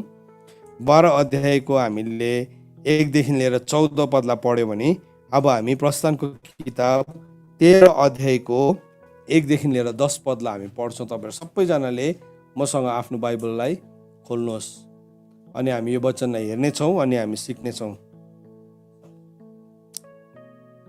सबैले खोल्नुहोस् ल, प्रस्थानको किताब 13 अध्यायको 1 देखि लिएर 10 पद। यसरी लेखेको छ, हरेक तब परमप्रभुले मोसालाई यसो भन्नुभयो, हरेक पहिले जन्मेकोलाई मेरो निम्ति अलग पार। इजरायलीहरूको बीचमा गर्वको हरेक पहिलो फल, चाहे त्यो मानिसबाटको होस् या पशुबाटको होस्, त्यो मेरो हो। यो ल अझै पनि स्ट्यान्ड हुन्छ है। सुन्नुहोस् है, तपाईँहरू जतिजना जेठो जन्मिनु भएको छ नि, तपाईँ प्रभुको लागि अलग गरिएको हो। यो प्रभुले भन्नुभएको हो। सो त्यस कारणले गर्दाखेरि नभन्नुहोस् कि मेरो त बुलाट नै छैन, मैले त गिदोन नै जस्तो साइन नै पाएको छुइनँ, म अहिले प्रभु काम गर्दिनँ, नभन्नुहोस्। प्रभुले नै भन्नुभएको छ, हरेक गर्व खोल्ने जो पनि छ, पहिले जन्मेकोलाई चाहिँ मेरो निम्ति अलग गर भनेको छ। त्यसले गर्दाखेरि पहिलो जन्मेकोलाई शैतानले साह्रै खेदो गर्छ है। एनिवेज त्यो अहिले हाम्रो पोइन्ट होइन आज है। अनि मोसाले मानिसहरूलाई भने, यस दिनको सम्झना गर जुन दिन तिमीहरू मिश्रबाट अर्थात् दासत्वको घरबाट निस्केर आयौ, किनकि आफ्नो हातको शक्तिले परमप्रभुले तिमीहरूलाई यस ठाउँबाट निकालेर ल्याउनु भयो। सो मोसाले सम्झना गराउँदैछ। अनि यो सम्झना आज तपाईँ र मलाई पनि छ है। आजको दिन चाहिँ हामीले सम्झना गर्ने दिन हो। It is the day of remembrance. यो चाहिँ सम्झना गर्ने दिन हो जब प्रभुले हामीलाई मिश्रबाट अथवा संसारबाट त्यसको दासत्वबाट निकालेर आफ्नै हातको शक्तिले हामीलाई त्यो ठाउँबाट निकालेर ल्याउनु भएको। So this is the day we remember. हामी कोही बेला बिर्सिन्छौँ प्रभुले मलाई निकालेर ल्याउनु भएको। हामी भाडामा ल्याएको मान्छे जस्तै गर्छौँ। म आइदिएको नि, प्रभुलाई चिनिदिएको नि, सेवा गरिदिएको नि, गाइदिएको नि, प्रार्थनामा बस्दिएको नि, होल नाइटमा पनि बस्दिएको नि। होइन होइन होइन होइन, त्यो होइन। यहाँ वचनले भन्दैछ, याद गरेर त्यस्तो होइन, प्रभुले आफ्नो हातले निकालेर ल्याउनु भएको है। कोही बेला हामी त्यसमा पनि भाउ कस्तो धेरैपल्ट बार्गेनिङ गर्छौँ। त्यो चाहिँ दासको बेहोरा हो। दासले चाहिँ जहिले पनि, नोकरको बेहोरा हो। नोकरले चाहिँ जहिले पनि किरायमा मात्रै, ज्यामीको बेहोरा हो। ज्यामीले चाहिँ जहिले पनि किरायमा मात्रै काम गर्छ। कति पाउँछु दिनको रोज, त्यतिमा मात्रै काम गर्छ। एनिवेज, अनि यहाँ भन्दैछ, यसैले खमीर हालेको रोटी नखाइयोस्। प्रभुले भन्दै हुनुहुन्छ यहाँ, अब खमीर हालेको रोटी नखानु। यो दिनलाई सम्झना गर्दै गर्दाखेरि चाहिँ कसरी यो दिनलाई सम्झना गर्छौ तिमीले भन्दाखेरि चाहिँ, यो दिनलाई सम्झिने तरिका चाहिँ के रहेछ भन्दाखेरि चाहिँ हामीले खमीर हालेको रोटी खानु हुँदैन रहेछ। अब तपाईँले मलाई सोध्नुहुन्छ, खमीर, कुन चाहिँ कम्पनीको, कुन चाहिँ ब्रान्डको यो खमीर हो, यो होइन। त्यो सबै त्यो खाने इस्टको कुरा गरेको होइन, त्यो खमीरको कुरा गरेको होइन। तर यो स्पिरिचुअल खमीरको हुनु त, हामीले त्यो शारीरिक खमीर पनि नखाएको राम्रै नै हो। त्यसको गुड इफेक्ट त शरीरमा हुँदैन। तर भए पनि अब हामी त त्योसँग जिउँछौँ एभ्री डे है। तर भए तापनि यहाँ वचनले जुन चाहिँ भन्दैछ, यसैले गर्दाखेरि खमीर नहालेको रोटी खाइयोस्। खमीर नहालेको रोटी चाहिँ को हो भन्दाखेरि चाहिँ नि, खमीर नहालेको रोटी चाहिँ येशू ख्रीष्ट हुनुहुन्छ। Jesus Christ is that bread. दोस्रो कोरिन्थी 5 अध्यायको 20 र 21 पदले के भन्छ भने, पाप नै नचिन्नु हुने येशू ख्रीष्टलाई, परमेश्वरले आफ्नो पुत्रलाई हाम्रो निम्ति पाप बनाउनु भयो। त्यो हाम्रो सबै पापको खमीर थियो नि, जब प्रभु क्रुसमा चढ्नु भयो नि, त्यो सबै खमीर चाहिँ कसकोमा आएर जोड्यो? प्रभु यीशु ख्रीष्टकोमा जोड्यो। मेरो पापको सबै खमीर हालेको रोटी चाहिँ म थिएँ फेरि। अनि त्यो सबै खमीर चाहिँ यीशु ख्रीष्टकोमा ट्रान्सफर भयो सुपर नेचुरली, अलौकिक रूपमा। तर जब यीशु ख्रीष्ट गाडिनु भयो, त्यो पुरानो खमीर पनि के भयो? गाड्यो। पुरानो खमीर पनि गाड्यो। मृत्युले उहाँलाई रोक्नै सकेन। किन चाहिँ मृत्युले रोक्न सकेन भन्दाखेरि चाहिँ नि, किनभने यीशु ख्रीष्ट आफैमा चाहिँ कुनै पनि पाप थिएन। उहाँले सबै पापलाई लिनुभयो मेरो जीवनको। तर उहाँमा चाहिँ केही पाप नभएको कारणले गर्दाखेरि मृत्युले यीशु ख्रीष्टलाई रोक्नै सकेन। अनि उहाँ के हुनुभयो? मरेकोबाट उहाँ पुनरुत्थान हुनुभयो, फर्स्ट फ्रुट बनिनु हो। पहिलो फल भनेको चाहिँ के हो भन्दाखेरि नि, विदाउट एनी यीस्ट, कुनै खमीर नभइकन उहाँ पुनरुत्थान हुनुभयो, मृत्युलाई जित्नुभयो। अनि अब यहाँ भन्दैछ, यसैले खमीर नहालेको रोटी खाइयोस्। अबीब महिनाको आजकै दिनमा तिमीहरू निस्केर आयो। सो यहाँ सम्झाउँदैछ मोसाले, सो अबिब महिनाको आजको दिन भनेको चाहिँ अब भोलिको दिन पऱ्यो हाम्रो चाहिँ भोलिको साँझ है। तिमीहरू निस्केर आयौ। यस्तो हुनेछ जब परमप्रभुले तिमीहरूलाई कनानी, हित्ती, एमोरी, हिवी र यबुसीहरूको देशमा ल्याउनुहुन्छ, जसको विषयमा उहाँले एउटा दूध र मह बग्ने देश तिमीलाई दिनेछु भनी तिम्रो पिता पुर्खासँग कसम खानुभएको थियो। तब त्यही महिनामा तिमीले यो सेवा मान्नु। 7 दिनसम्म तिमीले अखमिरे रोटी खानु र 7औं दिनमा परमप्रभुको निम्ति एउटा चाड मान्नु। सो के भन्दैछ? 7 दिनसम्म तिमीले के गर? खमिर नहालेको रोटी खानु। अनि 7औं दिनमा चाहिँ तिमीले एउटा चाड, एउटा महासभालाई बोलाउनु, एउटा फिस्टलाई बोलाउनु। अनि के गर्नु? परमेश्वरमा धन्यवाद दिउनु। परमेश्वर भेट्नु हुने समयभित्र तिमी पस्ने भनेको नि है। अनि यहाँ के भन्दैछ? तिमीहरूको बिचमा 7 दिनसम्म अखमिरे रोटी खाइयोस् अनि तिमीसँग कुनै खमिर हालेको रोटी देखिनु हुँदैन, न त तिम्रा सारा सात सिमानाभित्र तिमीसित कुनै खमिर देखा परोस्। यति बेला तब इजरायलमा जतिजना हुनुहुन्छ तपाईँलाई त बुझाउनु पर्दैन, तर जतिजना इजरायलमा हुनुहुन्न तपाईँले हेर्नुभयो भने यति बेला उनीहरूले त्यो खमिरलाई चाहिँ यस्तो डरलाग्दो डिलिङ गर्छ, उनीहरूले कुना काप्ची सफा गरेर के चाहिँ सफा गर्न सकिन्छ सबै सफा गर्छ। कतिवटा केसेसहरूमा त नि त्यो डोरहरू पनि, दैलोहरू पनि, ढोकाहरू पनि उकाएर फ्याँकिदिँदो रहेछ, नयाँ लगाएर ल्याउँदो रहेछ। कतिवटा उनीहरूको फ्रिज, रेफ्रिजरेटरहरू पनि फालिदिँदो रहेछ। अब हुने खानेहरूले, नहुनेहरूले चाहिँ अब उनीहरूले के गर्छ, उनीहरूले त्यसलाई नै एकदमै राम्रोसँगले सफा गरेर स्टेरिलाइज गरेर मतलब मलहरू पनि यति बेला चाहिँ डल्लै मल खाली गरेर एकवटा उनीहरू धुँदो रहेछ। अनि धुएर त्यति मात्रै गर्दैन रहेछ, उनीहरूले आगोले यसो स्प्रे गर्दो रहेछ, फायर स्प्रे गर्दो रहेछ कहीँ छ कि भनेर है। सो त्यो कुरालाई उनीहरूले फिजिकल्ली, शारीरिक रूपमा चाहिँ यति साह्रो रिगोरियसली गर्छ। तर यो चाहिँ नि शारीरिक भन्दा पनि मैले अघि भने यो व्यवस्था चाहिँ आज हाम्रो लागि चाहिँ आत्मिक हो। सो शारीरिक रूपमा उनीहरूले यति साह्रो इमान्दारीसँग गर्छ भने अब त्यही इमान्दारीपनको साथमा हामीले यसलाई आत्मिक रूपमा गर्न आवश्यक छ।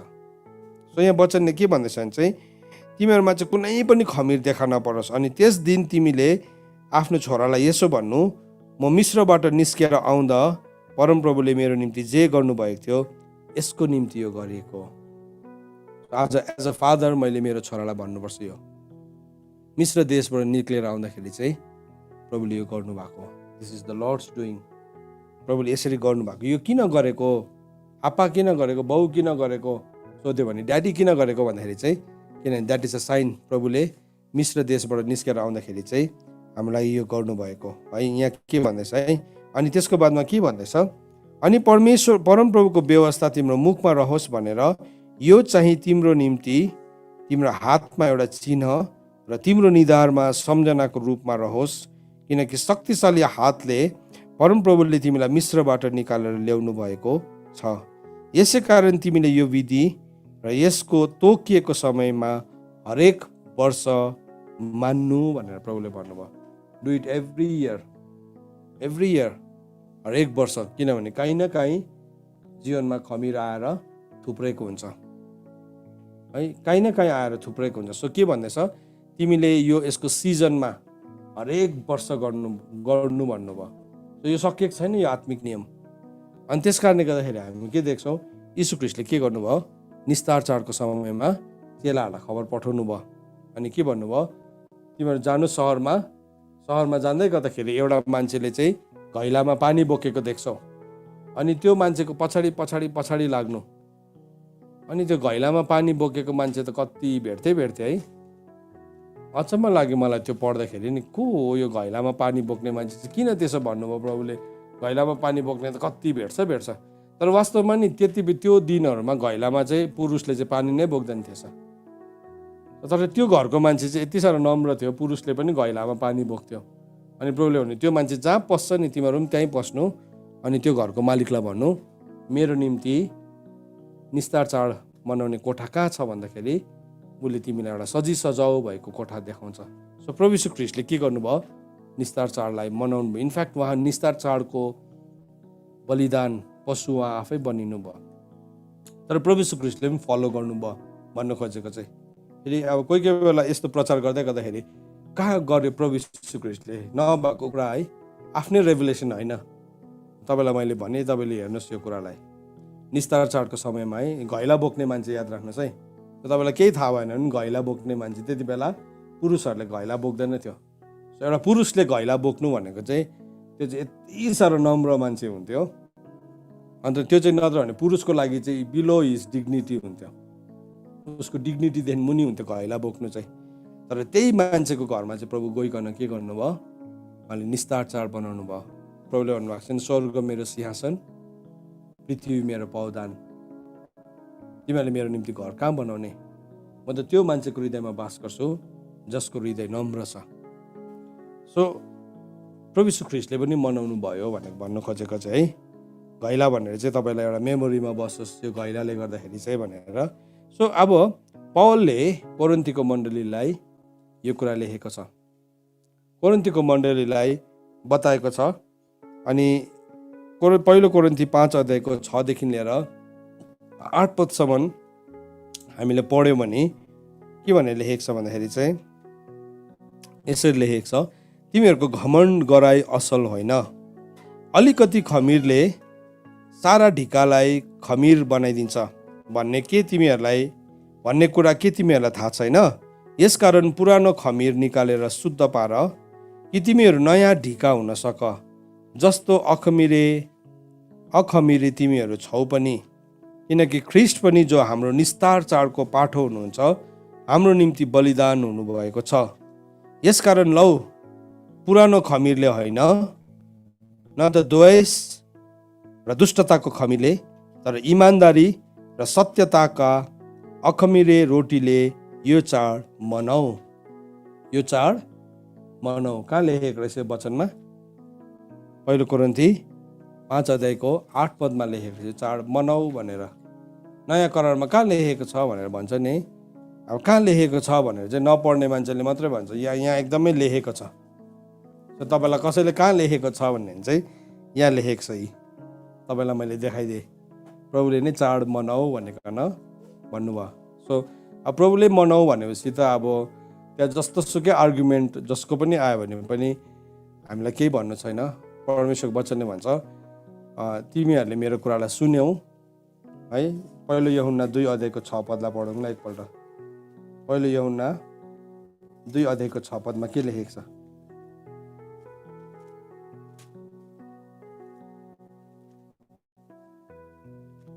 दुई अध्यायको 6 पदमा यसो लेखेको छ। 5 र 6 पढ्छु। इनफ्याक्ट 5 पनि होइन, अगाडिदेखि नै पढ्छु, 3देखि पढ्छु है। यदि हामीले उहाँको आज्ञा पालन गर्यौँ भने यसैबाट हामीले उहाँलाई चिन्दै रहेछौँ भन्ने हामी थाहा पाउँछौँ। उहाँलाई चिन्छु भन्ने तर उहाँको आज्ञा पालन नगर्ने चाहिँ झुटा हो र त्यसमा सत्य हुँदैन। तर जसले उहाँको वचन पालन गर्छ त्यसमा परमेश्वरको प्रेम साँच्चै नै सिद्ध भएको हुन्छ। यसैबाट हामी उहाँमा छौँ भन्ने हामी थाहा पाउँछौँ। उहाँमा रहन्छु भन्नेले आफै पनि उहाँको चाल अनुसार चल्नु पर्छ। अब यो वचन अहिले भर्खर हामीले लेखेको होइन, यो वचन 2000 वर्ष अगाडिदेखि नै लेखेको। सो प्रभु यीशु ख्रीष्टले जे गर्नुभयो हामीले पनि गर्नुपर्छ भनेर लेखेको छ। So let's not fight, argument हामी नगरौँ है। सो यहाँ हामीलाई 4वटा खमिरलाई बताएको छ, 4वटा खमिरलाई चाहिँ हामीले डिल गर्नुपर्छ भनेको न। सो के भनेको छ? पहिलो कोरिन्थी 5 अध्यायको 6 देखि लिएर 8 पदमा नम्बर 1 के भनेको छ? घमण्डको खमिर, घमण्डको खमिर भनेको छ।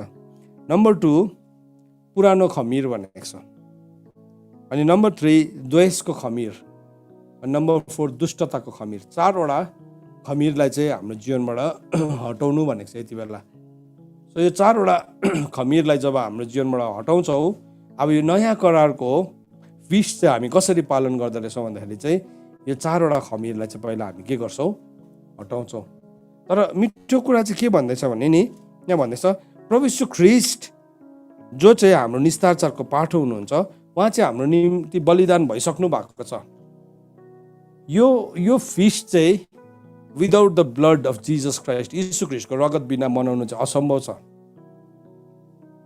असम्भव छ, तर प्रभु यीशु ख्रीष्टको बलिदान भइसकेको छ। यस कारणले गर्दाखेरि बाइबलले भन्दैछ अब पुरानो खमीरले होइन, न त कुकर्मको खमीरले, न त दुष्टताको खमीरले, तर इमान्दारी र सत्यताको अखमीरी रोटीले यो चाड मनाऊ भनिकन परमेश्वरको वचनले हामीलाई भन्दैछ। सो यो चाडलाई मनाउनु भनिकन हामीलाई एकदमै बेसी स्ट्रेस दिएको छ। सो यो कुरालाई हामीले हटाउनु जरुरी छ। 4वटा खमीर हुँदो रहेछ, जुन चाहिँ खमीरलाई चाहिँ हामीले हटाउनुपर्छ। अब नम्बर 1 के भनेको छ? घमण्डको खमीरलाई हटाउनु भनेको छ। पुरानो यहाँ भनेको छ तिमीहरूले घमण्ड गर्नु असल होइन। सो घमण्ड चाहिँ नि हृदयको पाप हो, याद राख्नुहोस् है। Pride is the sin of heart. कतिवटा आँखाको पाप हुन्छ, कतिवटा जिब्रोको पाप हुन्छ, कतिवटा हात खुट्टाको पाप हुन्छ, तर घमण्ड चाहिँ हृदयको पाप हो। घमण्ड चाहिँ सिधै हृदयले गर्ने पाप हो। सो पापको पनि थुप्रो क्लासिफिकेसन छ, पापको पनि थुप्रो प्रकारहरू छ। घमण्ड चाहिँ हृदयको पाप हो।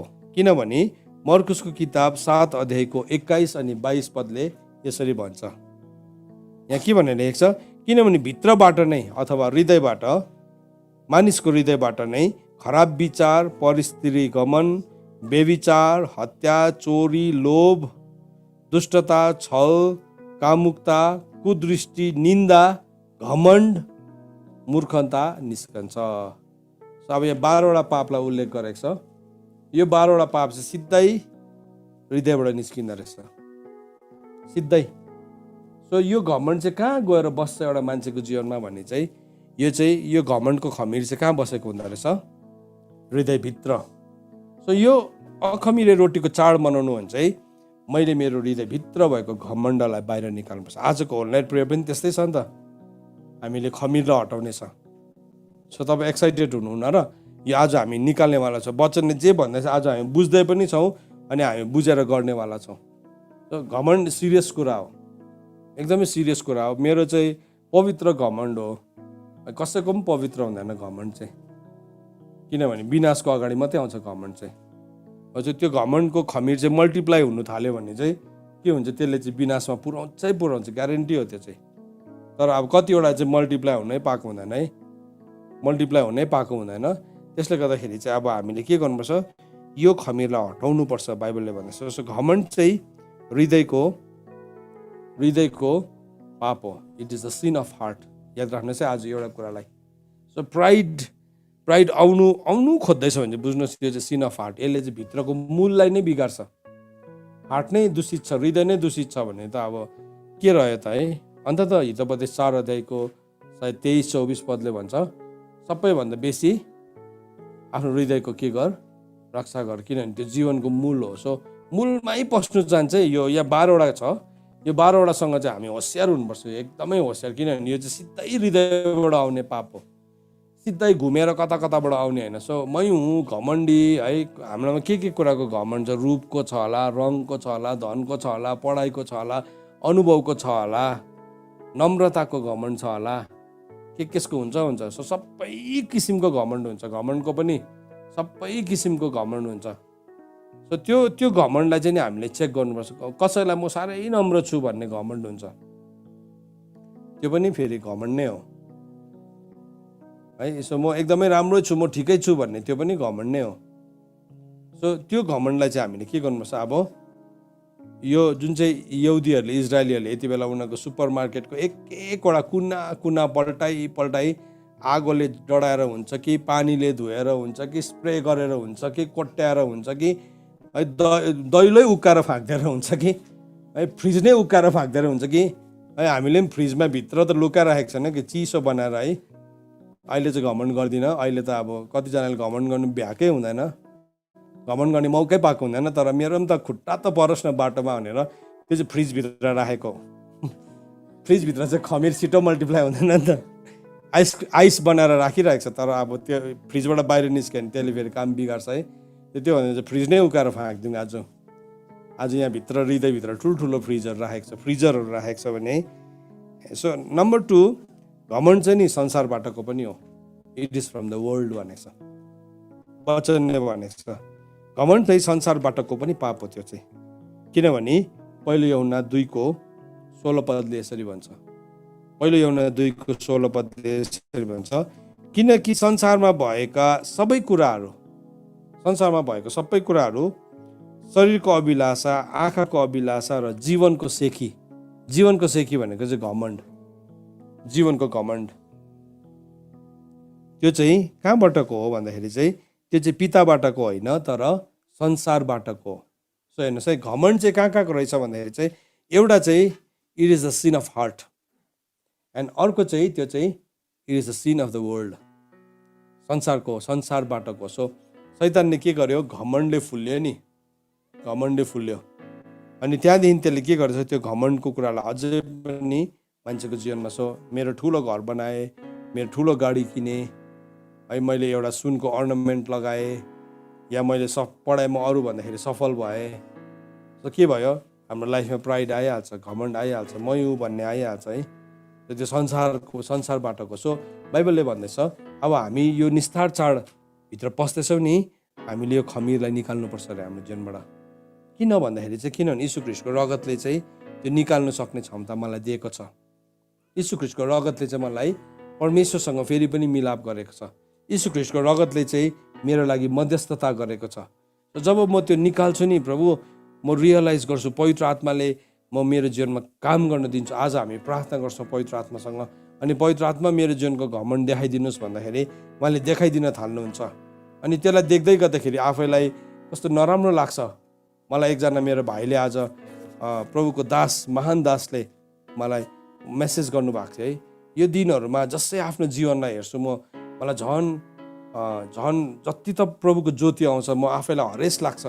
साँच्चै नै प्रभुको ज्योति आउँदाखेरि नै हामीलाई हरेस लाग्छ। यति साह्रो मैले देख्छौँ हामी आफैलाई, यति साह्रो फोरी देख्छौँ, तर प्रभुको रगतको लागि धन्यवाद। किनभने प्रभुको रगतले चाहिँ मेरो सिन्दुरे रङको, मेरो गाढा रातो रङको पापलाई पनि धुन सक्छ। प्रोभाइडेड म उहाँसँग बहस गर्नलाई तयारी छु, प्रोभाइडेड म उहाँसँग मेरो कुरालाई छलफल गर्नलाई तयारी छु। सो यो घमण्ड चाहिँ संसारबाटको रहेछ, संसारबाटको घमण्ड रहेछ। अनि परमेश्वरको वचन हितोपदेश 15:25 भन्छ, घमण्डीहरूको घरलाई परमप्रभुले भत्काउनुहुन्छ तर विधवाको सिमाना उहाँले स्थिर पार्नुहुन्छ।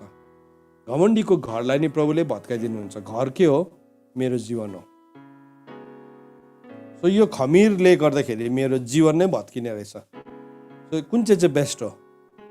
बेस्ट चाहिँ मैले यो घमण्डको खमीरलाई मेरो जीवनबाट निकालिदिनु असल होइन भने चाहिँ घमण्डीको घर नै प्रभु आफैले भत्काइदिनु हुँदो रहेछ।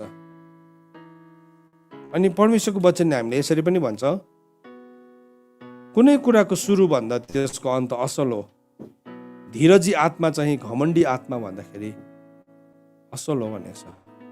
सुरु भन्दाखेरि अन्त कोही बेला नि हाम्रो जीवनले राम्रो कप गर्दाखेरि नि हामी घमण्डले फुलिहाल्छ। मेरो त अब बनिहाल्यो, लाइफ बन्यो, तर त्यो त सुरु मात्रै हो, अन्त त देखेकै छैनौँ हामीले। त्यसले गर्दाखेरि हामी कसैलाई ओभर एस्टिमेट पनि गर्न सक्दैनौँ, कसैलाई अन्डर एस्टिमेट पनि गर्न सक्दैनौँ। बाइबलले भनेको छ नि, एउटा झ्यालखानमा परेको मान्छे पनि भोलिको दिन राजा हुनसक्छ भनेर बाइबलले लेखेको छ। त्यसले गर्दाखेरि कुनै कुराको सुरु भन्दाखेरि चाहिँ त्यसको अन्त चाहिँ असल हो। सो धीरजी हुनु भन्छ, धीरजी हुनु चाहिँ घमण्डी आत्मा हुनुभन्दा असल हो। सो हामी जब हाम्रो जीवनबाट घमण्डको खमीरलाई निकाल्छौँ नि, हाम्रो जीवनमा भएको फुटानी, मै हुँ, म पनि, मेरो नाकमा पनि रगत छैन र म पनि गरेर देखाइदिन्छु, मेरो बा पनि यो इत्यादि इत्यादि निकाल्छौँ नि, त्यो हुँदाखेरि के हुन्छ, हामी कमजोर भएको जस्तो लाग्छ। तर बाइबलले भन्दैछ घमण्डी आत्मा हुनु भन्दाखेरि चाहिँ धीरजी हुनु असल हो। किन भन्दाखेरि चाहिँ किनभने परमेश्वरले हरेक कुरालाई चाहिँ सुरुदेखि अन्तसम्म देख्नुहुन्छ। उहाँले चाहिँ नम्रहरूलाई आदर गर्नुहुन्छ। उहाँले चाहिँ नम्रहरूलाई उनीहरूको ड्यू समय, सही समयमा परमेश्वरले सबै कुरालाई सुन्दर बनाउनुहुन्छ। सबै कुरा नै आफ्नो समयमा सुन्दर हुन्छ, सबै कुरा नै आफ्नो समयमा सुन्दर हुन्छ। परमेश्वरले त्यसरी नै बनाउनु भएको छ। सो त्यस कारणले गर्दाखेरि हामीले घमण्डको खमीरलाई हटाउनुपर्छ। होइन भने चाहिँ हितोपदेश 16:18 भन्छ, विनाशको अगाडि के हुन्छ? घमण्ड आउँछ। त्यसको बादमा के भने त अर्को खमीर हटाउनु पर्ने चाहिँ पुरानो खमीर रहेछ। पुरानो खमीरको त लिस्ट लामो रहेछ, मैले हेर्दै थिएँ। अहिले यो त फरर पढेर मात्रै सुनाइदिनु पऱ्यो तपाईँलाई, यसलाई एक्सप्लेन गर्नु थुप्रो दिन लाग्छ होला फेरि है। इफिसी 4:16 17 लिएर 32 पदमा लेखेको छ। त्यहाँ चाहिँ पुरानो खमीरलाई बताएको छ, ओल्ड लिभनलाई बताएको छ। यहाँ भन्दैछ, यसकारण म यो भन्छु र प्रभुमा गवाई दिन्छु, तिमीहरू अबदेखि उसो अरू अन्य जातिहरू जस्तो नहिँड जो आफ्नो मनको व्यर्थतामा चल्दछ। सो अघि हामी पुरानो खमीर चाहिँ कस्तो थियो भने हामी मनको व्यर्थतामा, मेरो मन लाग्यो गरेँ, किन गरेको तिमीले यो भन्दाखेरि एन्सर के थियो? मेरै खुसी, माई बडी माई विस, मन लाग्यो गरिदे, के भयो तिमीलाई है, त्यस्तै खालको थियो नि। त्यो चाहिँ के रहेछ? पुरानो खमीर रहेछ, पुरानो तरिका रहेछ डिल गर्ने। अब त मेरो मन पनि मेरो होइन नि त, बाइबलले भनेको छ तिमीहरूमा चाहिँ यीशु ख्रीष्टको माइन्ड होस् भन्ने गर्न। अघि त के थियो? पुरानो खमीरमा चाहिँ अब यहाँ भन्दैछ तिमीहरू चाहिँ अबदेखि उसो अन्य जातिहरू जस्तो नहिँड जो आफ्नो मनको व्यर्थतामा चल्दछ, किनकि तिनीहरूको समझ नै अँध्यारो भएको छ। पुरानो खमीरमा चाहिँ के थियो? समझलाई अँध्यारो बनाउने कुराहरू थियो। तिनीहरूमा भएको अज्ञानताको कारणले र तिनीहरूको हृदयको अन्धोपनाको कारणले तिनीहरू परमेश्वरको जीवनदेखि बिराना भएका छन्। सो इफिसीको किताब 2 अध्यायको 15 पदले भन्छ हामी पनि के थियौँ? प्रतिज्ञादेखि त बिराना थियौँ। 14-15ले भन्छ हामी बिराना थियौँ। के हो इजरायलको नागरिक हक के हो? हामी केही त थिएन हाम्रो। तर अब चाहिँ प्रभुमा आएपछि चाहिँ हामी के भएको छ? हामी त्यो नागरिक हकभित्र पसेका छौँ नि त। तर पुरानो खमीरमा चाहिँ के थियो? उनीहरूलाई केही पनि थाहा थिएन। जीवनदेखि उनीहरू परमेश्वरको जीवनदेखि बिराना भएका थिएन। लाटिएको मन भएको हुनाले सबै अशुद्ध कामहरू लालसा साथ गर्नको निम्ति तिनीहरूले आफूलाई कामुकताको वशमा सुम्पेका छन्।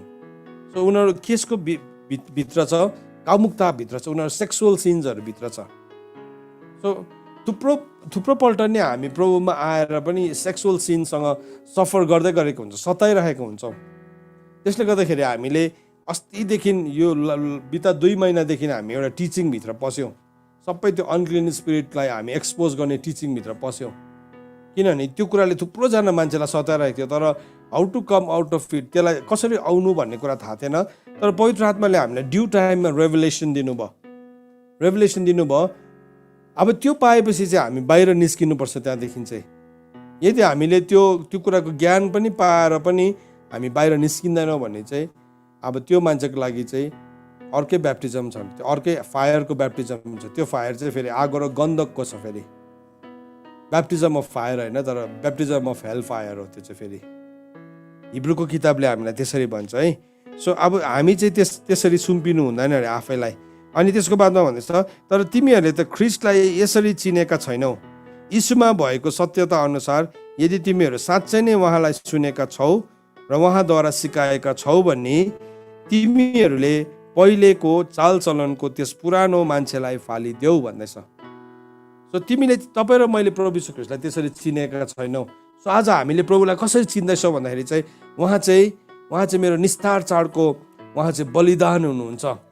उहाँको कारणले गर्दाखेरि मात्रै म मृत्युदेखि जीवनमा सरेको छु। म प्रभुलाई आज त्यसरी चिनेको छु भन्ने चाहिँ मैले के गर्नुपर्छ अरे भन्दाखेरि चाहिँ तिमीहरूले पहिलेको चालचलनको त्यस पुरानो मान्छेलाई फालिदेऊ जो धोकापूर्ण लालसाहरूद्वारा भ्रष्ट हुन्छ। र त्यो पुरानो मान्छे चाहिँ कस्तो थियो? धोकापूर्ण लालसाहरूद्वारा भ्रष्ट हुन्छ। अझै पनि मनमा लालसा त छ, लोभ त छ, लालच त छ। धनको भए तापनि जेको भए पनि अलिअलि लोभ चाहिँ लागिरहन्छ टाइम टु टाइम चाहिँ। सो त्यो कुराहरूलाई चाहिँ त्यो सबै चाहिँ के हो? खमीर हो। एउटा उपस्थितिमा बसिन्जेलसम्म, प्रभुको प्रेजेन्समा बसिन्जेलसम्म हामीलाई लोभ लाग्दैन। कतिजना हामीले अनुभव तपाईँले सायद गर्नु भएको छ होला, जब प्रभुको प्रेजेन्समा बस्नुहुन्छ, सङ्गतिमा बस्नुहुन्छ, तपाईँको अगाडि वरिपरि राम्रो मान्छे छ, प्रार्थना गर्ने मान्छे छ भने तपाईँ पनि एकदमै साउल राजाले जस्तै अगमबानी पनि गरिहाल्नुहुन्छ। हामी गरि पनि हाल्छौँ। तर फेरि त्यो अगमवक्ताको दलबाट निस्किने बित्तिकै फेरि भाला पक्रेर दाउदलाई खेद्ने बेहोरा पनि छ। त्यो चाहिँ पुरानो खमीर हो।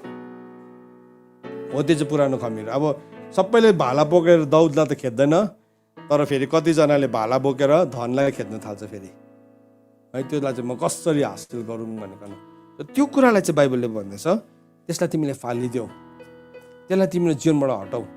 तपाईँ जस्तो परिस्थितिको बिचमा पनि तपाईँ जस्तो परिस्थितिको बिचमा पनि तपाईँलाई लोभ लालच सफलता के भन्नु तपाईँलाई छिट्टो फाइदा हुने कुराहरू हुँदाखेरि पनि तपाईँले होइन होइन this is not my portion, यो चाहिँ मेरो कचौराको भाग होइन तपाईँले भन्नुहुन्छ अनि तपाईँ त्यसरी बढ्नुहुन्छ। तपाईँ त्यसरी बढ्नुहुन्छ, हामी त्यसरी त्यसलाई सिक्दै जान्छौँ है। सो यहाँ भन्दैछ अब तिमीहरू चाहिँ त्यसमा त्यो कुरामा नबस भनेर भन्दैछ। पहिलेको चालचलनलाई त्यस पुरानो मान्छेलाई फालिदेऊ जो धोकापूर्ण लालसाहरूद्वारा भ्रष्ट हुन्छ र तिम्रो मनको आत्मामा नयाँ हुँदै जाऊ। And be renewed in the spirit of your mind भन्दैछ। यो वचन हेर्नुहोस् त अचम्म छ, मनको पनि आत्मा हुन्छ अरे। यो वचन अचम्मको छ। अर्को ठाउँमा भनेको छ आत्माको मन भनेको छ, अनि यहाँ चाहिँ भन्दैछ मनको आत्मा। अस्ति मैले भन्दै थिएँ नि तपाईँहरूलाई, हामी ट्रिनिटी अफ ट्रिनिटिजमा जिउँछौँ। मनको पनि आत्मा छ, आत्माको पनि मन छ है।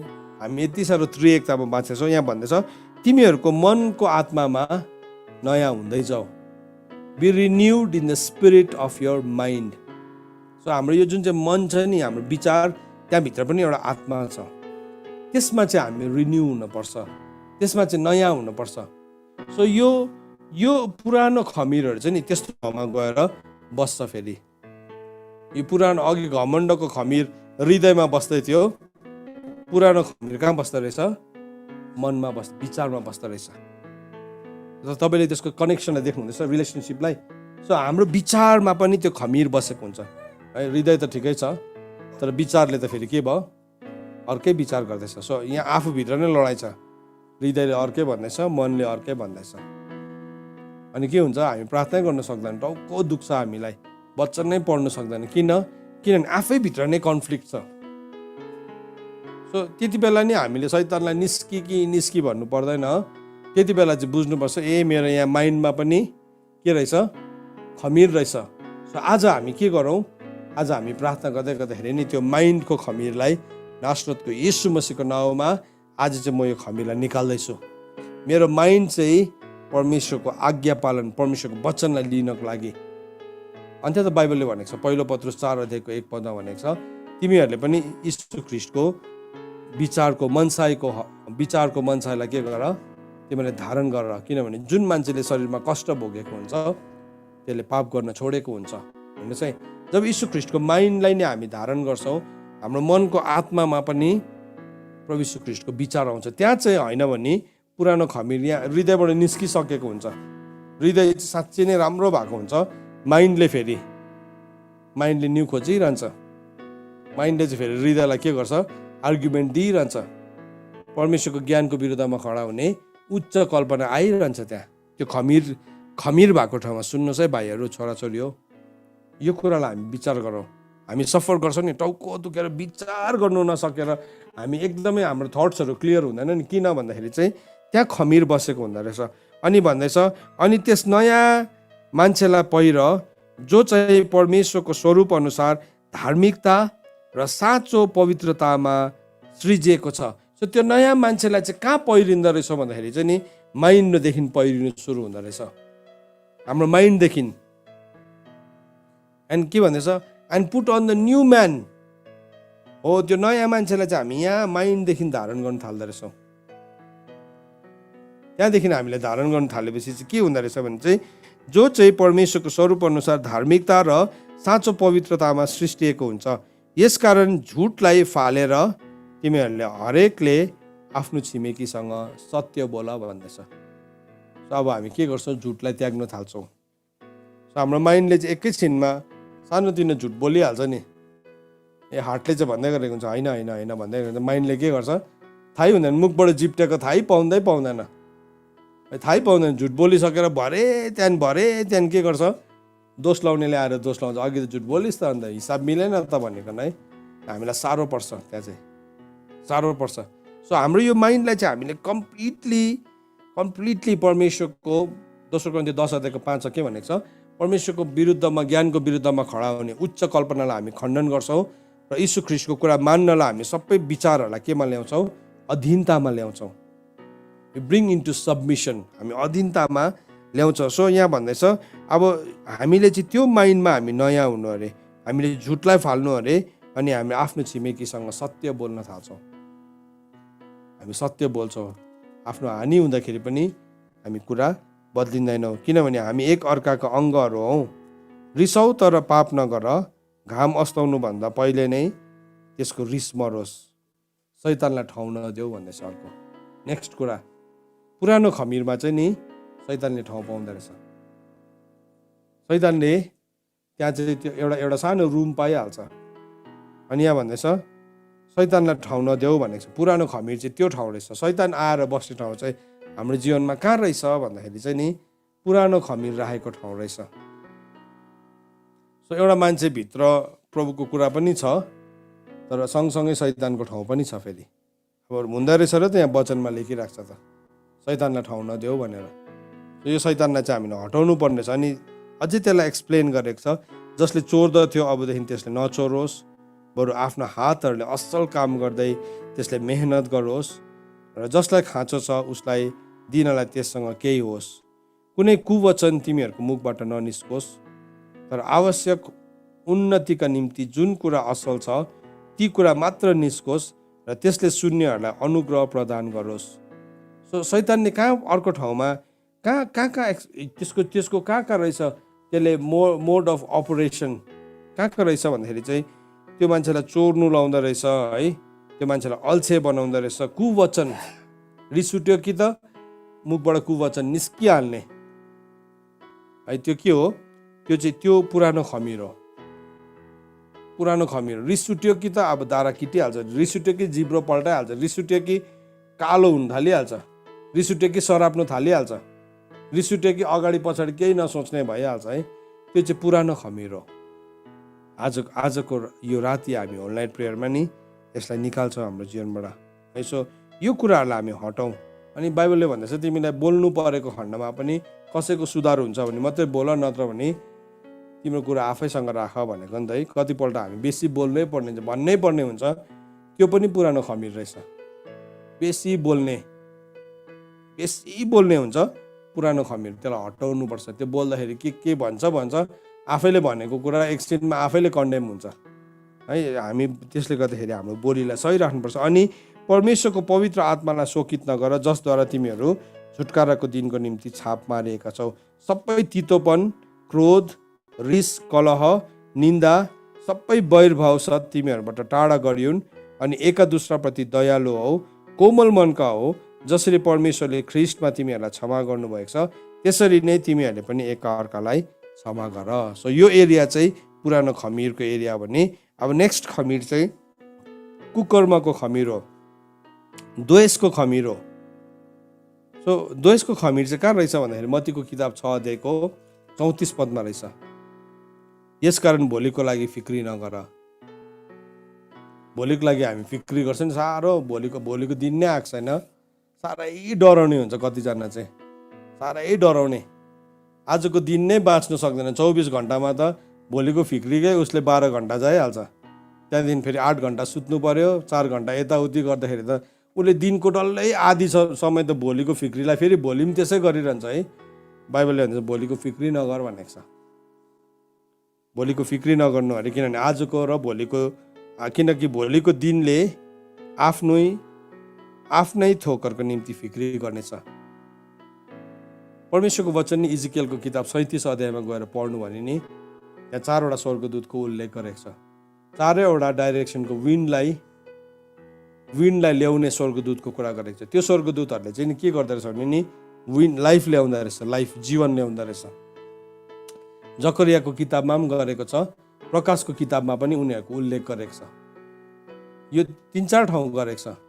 अनि यो दिनले चाहिँ कसरी फिक्री गर्छ होला भनेर मैले सोच्दै थिएँ, कसरी चाहिँ दिनले फिक्री गर्छ, दिनको चाहिँ के माइन्ड छ होला भनेको त होइन नि। परमेश्वरले बतासको त एन्जल राख्नु भएको रहेछ नि, त दिनको पनि राख्नु भएको छ नि त होइन। हावा चलाउनु र नचलाउनु त स्वर्गदूतले काम गर्दो रहेछ नि, त दिनको पनि स्वर्गदूत राख्नु भएको छ नि। अन्त त बाइबलले भनेको छ, हिब्रूको किताब 1 अध्यायको 13 अनि 14 पदले भन्छ, मुक्तिको हकदार हुनेहरूको लागि, सबैजनाको लागि होइन, मुक्तिको हकदार हुनेको लागि चाहिँ स्वर्गदूत चाहिँ के हो? सेवा गर्ने आत्मा हो। सो यदि एउटा व्यक्ति मुक्तिको हकदार छैन भने त अब उसले गर्नै पर्यो नि भोलिको फिक्री, किनभने स्वर्गदूतले उसको लागि त काम त गर्दैन। तर यदि हामी हौ भने चाहिँ हाम्रो लागि गर्छ। त्यसो भए त गर्ने रहेछ नि भनेर हात बाँधेर बस्नु भनेको होइन। फेरि कतिजनालाई फेरि यस्तो वचनहरू पुरा मनपर्छ, स्वर्गदूतले गर्छ नि, सोलोमन दाजुले भन्नुभएको छ भनेर, होइन। या मुक्तिको हकदार भएपछि चाहिँ त्यो मान्छे मच्योर्ड हुन्छ, उसले कुरा बुझ्छ, सबै कुराहरू बुझ्नु थाल्छ। अनि स्वर्गदूतलाई कहाँ लगाउनु पर्ने कहाँ नलगाउनु पर्ने त्यो पनि उसले बुझ्छ है। सो एनिवेज भोलिको दिनको लागि हामी जुन फिक्री गर्छौँ नि त्यो पनि के रहेछ भन्दाखेरि चाहिँ कुकर्मको खमीर रहेछ। वचनमा चाहिँ एक्ज्याक्टली सेम वर्ड लेखेको रहेछ, सेम वर्ड। सो हाम्रो नेपालीमा मिल्दैन, तर ग्रिक वर्डमा मैले हेर्दै थिएँ त्यो कुकर्म चाहिँ त्यही कुरालाई, फिक्री र आजको खराबी दुईवटा कुरालाई चाहिँ के भनेको रहेछ, त्यो चाहिँ कुकर्मको खमीर भनेको रहेछ। अनि हामी बाइबलमा प्रेरितको किताब 8 अध्यायमा एकजना व्यक्तिलाई भेटाउँछौँ जसको नाम चाहिँ सिमोन थियो। अनि ऊ चाहिँ सामरियामा भयङ्कर नाम चलेको मान्छे थियो। उसलाई चाहिँ परमेश्वरको मानिसहरूले के भन्थ्यो, ईश्वरको महा भन्ने शक्ति भनेर चिनिन्थ्यो। तर जब फिलिपले गएर त्यो ठाउँमा काम गर्यो, आश्चर्यको कामहरू भयो, आश्चर्यको काम भयो। ऊ फिलिपले प्रार्थना गर्दाखेरि भूतहरू चिच्याउँदै निस्केको देख्यो। अनि त्यो यो सिमोनले पनि के गर्यो, यो सिमोनले पनि प्रभुलाई ग्रहण गरेको छ त्यहाँ। तर केही दिन बाद सिमोन पत्रुसहरूले आइकन हात राखेर प्रार्थना गरिदिन थाल्यो। अनि प्रार्थना गरिदिँदाखेरि उनीहरू पवित्र आत्माले भरिँदाखेरि के भयो, यो सिमोनले पनि पैसा लगेर के गर्न थाल्यो, मलाई पनि दिनुहोस् यो शक्ति, मलाई पनि यो शक्ति दिनुहोस् भन्दाखेरि चाहिँ त्यति बेला के भनेको छ भन्दाखेरि चाहिँ त्यति बेला यसरी भनेको छ, तर पत्रुसले त्यसलाई भने, तिम्रो पैसा र तिमीसँगै नाश होस्, किनकि परमेश्वरको दान पैसाद्वारा किन्न सकिन्छ भन्ने तिमीले सोचेका छौ। यस कुरामा तिम्रो कुनै भाग छैन, किनकि तिम्रो हृदय परमेश्वरको दृष्टिमा सिधा छैन। कुकर्म त्यहाँ के थियो, स्पिरिचुअल पावर, आत्मिकी शक्ति। जब हामी रङ इन्टेन्सन्सहरूको लागि माग्छौँ नि, कतिजनालाई स्पिरिचुअल पावर पुरा मनपर्छ। परमेश्वरको वचनले भनेको छ परमेश्वरको हातमा पर्नु डरलाग्दो कुरा हो। अन्टिल एन्ड अनलेस नि हामीलाई त्यो चाहिएको छैन, त्यो हाम्रो रिक्वायरमेन्ट होइन भने चाहिँ नि हामीले जबरजस्ती त्यसलाई एक्सेस गर्ने कोसिस गर्नु हुँदैन। यदि त्यसलाई जबरजस्ती एक्सेस गर्ने कोसिस गर्दैछ भने चाहिँ त्यो चाहिँ हाम्रो हृदयभित्रको कुकर्म। एज एन्ड वेन बाइबलमा के भनेको छ, यीशु ख्रीष्टको प्रकाशमा तिमीहरूलाई कुनै पनि वरदानको अभाव हुँदैन। 1 कोरिन्थी 1 अध्यायको 7 पदमा लेखेको हुनुपर्छ, यीशु ख्रीष्टको प्रकाशमा तिमीहरूलाई कुनै पनि वरदानको अभाव हुँदैन। पढिदिन्छु ल म एकपल्ट, हेर्नुहोस् ल। 1 कोरिन्थी 1 अध्यायको 7 पद, तपाईँहरूले पनि खोल्नुहोस् है यो वचनलाई। यसको अर्थ के हो, यहाँसम्म कि हाम्रा प्रभु यीशु ख्रीष्टको प्रकाश पर्खिरहँदा तिमीहरूलाई कुनै वरदानको अभाव छैन। So that you come to the sought in no gift, eagerly waiting for the revelation of our Lord Jesus Christ. So हामी जब प्रभु यीशु ख्रीष्टको आगमनलाई पर्खिरहेको हुन्छौँ, हाम्रो जीवनमा कुनै पनि आत्मिक वरदानहरूको घटी हुँदैन। एज एन्ड व्हेन हामीलाई चाहिन्छ प्रभुले दिनुहुन्छ। तर यो मान्छेले के गर्नु खोज्यो भने नि, त्यो वरदानलाई उसले पैसाले किन्न खोज्यो, उसले कन्ट्रोल गर्न खोज्यो त्यो कुरालाई, आत्मिक कुराहरूलाई। सो त्यो पनि केसको खमीर रहेछ, द्वेषको खमीर अथवा कुकर्मको खमीर रहेछ। सो जुन कुरा प्रभुले दिनुभएको छैन नि, जुन चाहिँ मेरो कचौराको हिस्सा होइन, मैले त्यसलाई लिने कोसिस गर्नु हुँदैन। अस्ति पनि हामीले सिक्यौँ, माथिबाट दिएको छैन भने कसैले पनि पाउँदैन। र माथिबाट दिएको छ भने प्रभुले गधालाई पनि बोल्नु लाउनुहुन्छ, फेरि गधालाई पनि बोल्नु लाउनुहुन्छ, फेरि कागलाई पनि भोकै राखेर मासु ओसार्नु पनि लाउनुहुन्छ। फेरि इन्ट्रेस्टिङ कुरा चाहिँ त्यहाँ छ है। सो त्यस कारणले गर्दाखेरि यीशु ख्रीष्टको प्रकाशमा हामीलाई कुनै वरदानको अभाव हुँदैन, वरदान प्रभुले दिनुहुन्छ। सो कुकर्मको खमीर छ भने चाहिँ हामी त्यो कुराहरूलाई हाम्रो जीवनमा ल्याउँछौँ। त्यसको बादमा परमेश्वरको वचनले के भनेको छ भने 1 पत्रुस 2 अध्यायको 1 पदमा, भाइहरू 1 पत्रुसमा होइन, 1 कोरिन्थी 14 को 20 पद, 1 कोरिन्थी 14 को 20 पदमा के भन्दैछ, भाइहरू हो, समाजमा केटाकेटीहरू नबन, तरै पनि खराबीको विषयमा चाहिँ तिमीहरू नानीहरू बन, तर समाजमा चाहिँ पुरा बढेका मानिसहरू बन। सो खराबीको कुरामा, यहाँ जुन चाहिँ खराबी भन्ने शब्द छ नि, यो चाहिँ कुकर्मको कुरा हो। एउटा बालकले कुकर्म गर्नु जान्दैन, उसले जान्दैन, उसकोमा उसको जुन चाहिँ बालकपन छ, इनोसेन्स छ, त्यसमा उसले ढाँट्नु जान्दैन, उसले कपटी गर्नु जान्दैन, उसले त्यो कुराको अर्काको त्यसरी लोभ गर्नु जान्दैन, उसले पैसा दिएर म त्यो किन्छु भन्ने जान्दैन। छ उसकोमा पनि कतिवटा कुरा दुष्टता छ, खराबी छ, तर भए पनि बाइबलले के भन्दैछ भने हामीलाई खराबीको कुरा आउँदाखेरि चाहिँ तिमीहरू बालक जस्तै बन्न। उसले दुश्मनी राख्दैन, उसले कुनै पावरलाई कम्पिटिसनको लागि हासिल गर्न चाहँदैन। त्यसमा चाहिँ हामी बालक बन्नु अरे, त्यो कुरामा चाहिँ बालक जस्तै बन्नु, होइन भने चाहिँ त्यो पुरानो खमीर हो, द्वेषको खमीर, कुकर्मको खमीर हो। सो कतिजना मान्छेलाई नि स्पिरिचुअल पावर चाहियो, स्पिरिचुअल अथोरिटी चाहियो, तर स्पिरिचुअल पावर, स्पिरिचुअल अथोरिटीको सबमिसन नै छैन, डिसिप्लिन नै छैन। कसरी पोसिबल हुन्छ त्यो? सो यो दिनहरूमा आज हामी हटौँ हाम्रो जीवनबाट यस्तो कुराहरू छ भने। प्रभुले हामीलाई जे दिनुभएको छ नि, प्रभु धन्यवाद, तपाईँले मलाई जे दिनुभएको छ यसलाई चाहिँ म मल्टिप्लाई गर्छु, म प्रार्थना दिनुभएको छ, म घुट्नामा जान्छु, त्यसलाई चाहिँ हामी मल्टिप्लाई गर्नु है। सो बाइबलले भन्छ हटाउनु। अनि याकुबको किताब 1 अध्यायको 21 पदले पनि त्यही भनेको छ, फेरि द्वेषको खमीरको कुरा गरेको छ, कुकर्मको खमीरको।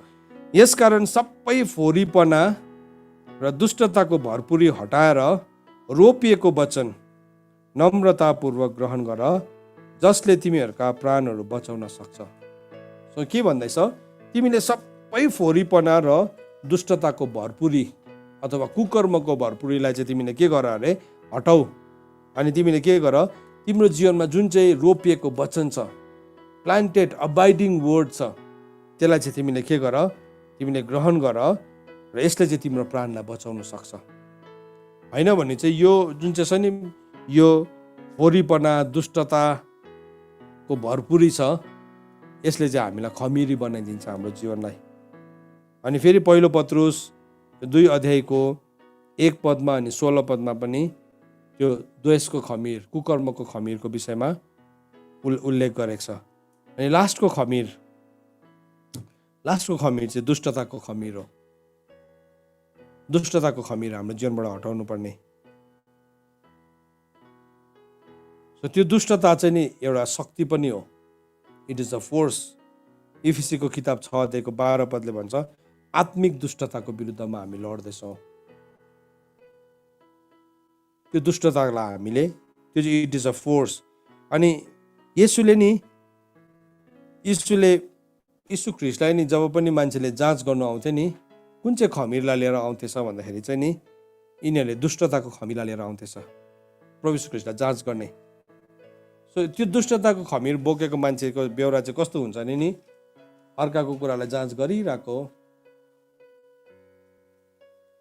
उसलाई एकदम त्यो जजमेन्ट सिटमा बसिहाल्ने आदत हुन्छ। सुन्नुहोस् है, मेरोमा पनि त्यस्तो आदत छ, तपाईँकोमा पनि छ होला सायद, मात्रा मात्रै माथि तल हो। हामीले हटाउँ यो कुरालाई, न्यायको आसनमा हामी नबसौँ कोही पनि। सो के हो, प्रभु यीशु ख्रीष्टलाई पनि जाँच गर्नु आउँदाखेरि चाहिँ नि मत्तीको किताब 22 अध्यायको 18 पदमा लेखेको छ, तर येशूले तिनीहरूको दुष्टता थाहा पाउनु भयो, यीशु ख्रीष्टले चिन्नु भयो तिनीहरूको खमीरलाई। प्रभुले नि सबै खमीरलाई आइडेन्टिफाई गर्न सक्नुहुन्छ। अनि मर्कुसको किताब 7 अध्यायको 22 पद अनुसार दुष्टता चाहिँ फेरि it is also the sin of heart, त्यो पनि हृदयको पाप नै हो, सिन अफ हार्ट हो। आँखाको अभिलाषा छ, एउटा शरीरको अभिलाषा, जीवनको सेकी छ नि, होइन? सो यो दुष्टता पनि के रहेछ? हृदयको पाप रहेछ। मर्कुसको किताब 7 अध्यायको 22 पद। अनि प्रभु यीशु ख्रीष्टले नि फरिसीहरूलाई के भन्नुभयो भन्दा लुकाको किताब 11 अध्यायको 39 पदमा, अनि प्रभुले त्यसलाई भन्नुभयो, अब तिमीहरू फरिसीहरू कचौरा र थालको बाहिरी भाग चाहिँ सफा गर्दछौ, तर तिमीहरूको भित्री भाग चाहिँ धुत्याइ र दुष्टताले भरेको हुन्छ। बाहिर चाहिँ एकदम चिटिक्कै छ, तर भित्र हिपोक्रेसी थियो, ढोङ्गीपन। अनि प्रभुले के भन्नुभयो? तिनीहरूको खमीरदेखि होसियार बस है, फरिसी शास्त्रीको खमीरदेखि होसियार बस। फरिसी शास्त्रीको खमीर चाहिँ के हो नि? हिपोक्रेसी। हिपोक्रेसी के भन्नुहोस् त? भक्तिको भेष चाहिँ लिने, शक्तिलाई के गर्ने? इन्कार गर्ने। भक्तिको भेष, एकदम भक्तिको भेष लिन्छ, तर शक्तिलाई चाहिँ इन्कार गर्छ। सो बाइबलले भनेको छ त्यस्तोदेखि त तिमीहरू होसियार पनि बस भनेको छ। त्यस्तोदेखि नै हामीलाई अलग हुनु भनेकन परमेश्वरको वचनले हामीलाई सिकाएको छ। सो आज नै हामीले यो 4वटा खमीरलाई देखेको छौँ। सो आज हामी प्रार्थना गर्दै गर्दाखेरि पनि आज हाम्रो प्रार्थनाको विषय पनि त्यही छ, आत्मिक झ्यालखानबाट छुटकाराको प्रार्थना छ, खमीरलाई हटाउने प्रार्थना हो यो चाहिँ। खमीरलाई हटाऊ भनेर आजको प्रार्थनाको विषय छ। सो हामी के गर्छौँ, हाम्रो जीवनबाट नि यो खमीर हटाउनको लागि हामीले विभिन्न यो 4वटा खमीरलाई हामीले क्याटेगोराइज गरेको छौँ। तपाईँले अलरेडी यसको प्रार्थनाको लिस्ट पाइसक्नु भएको छ होला, तपाईँले भर्सेसहरू पाइसक्नु भएको छ होला। तपाईँहरूले अब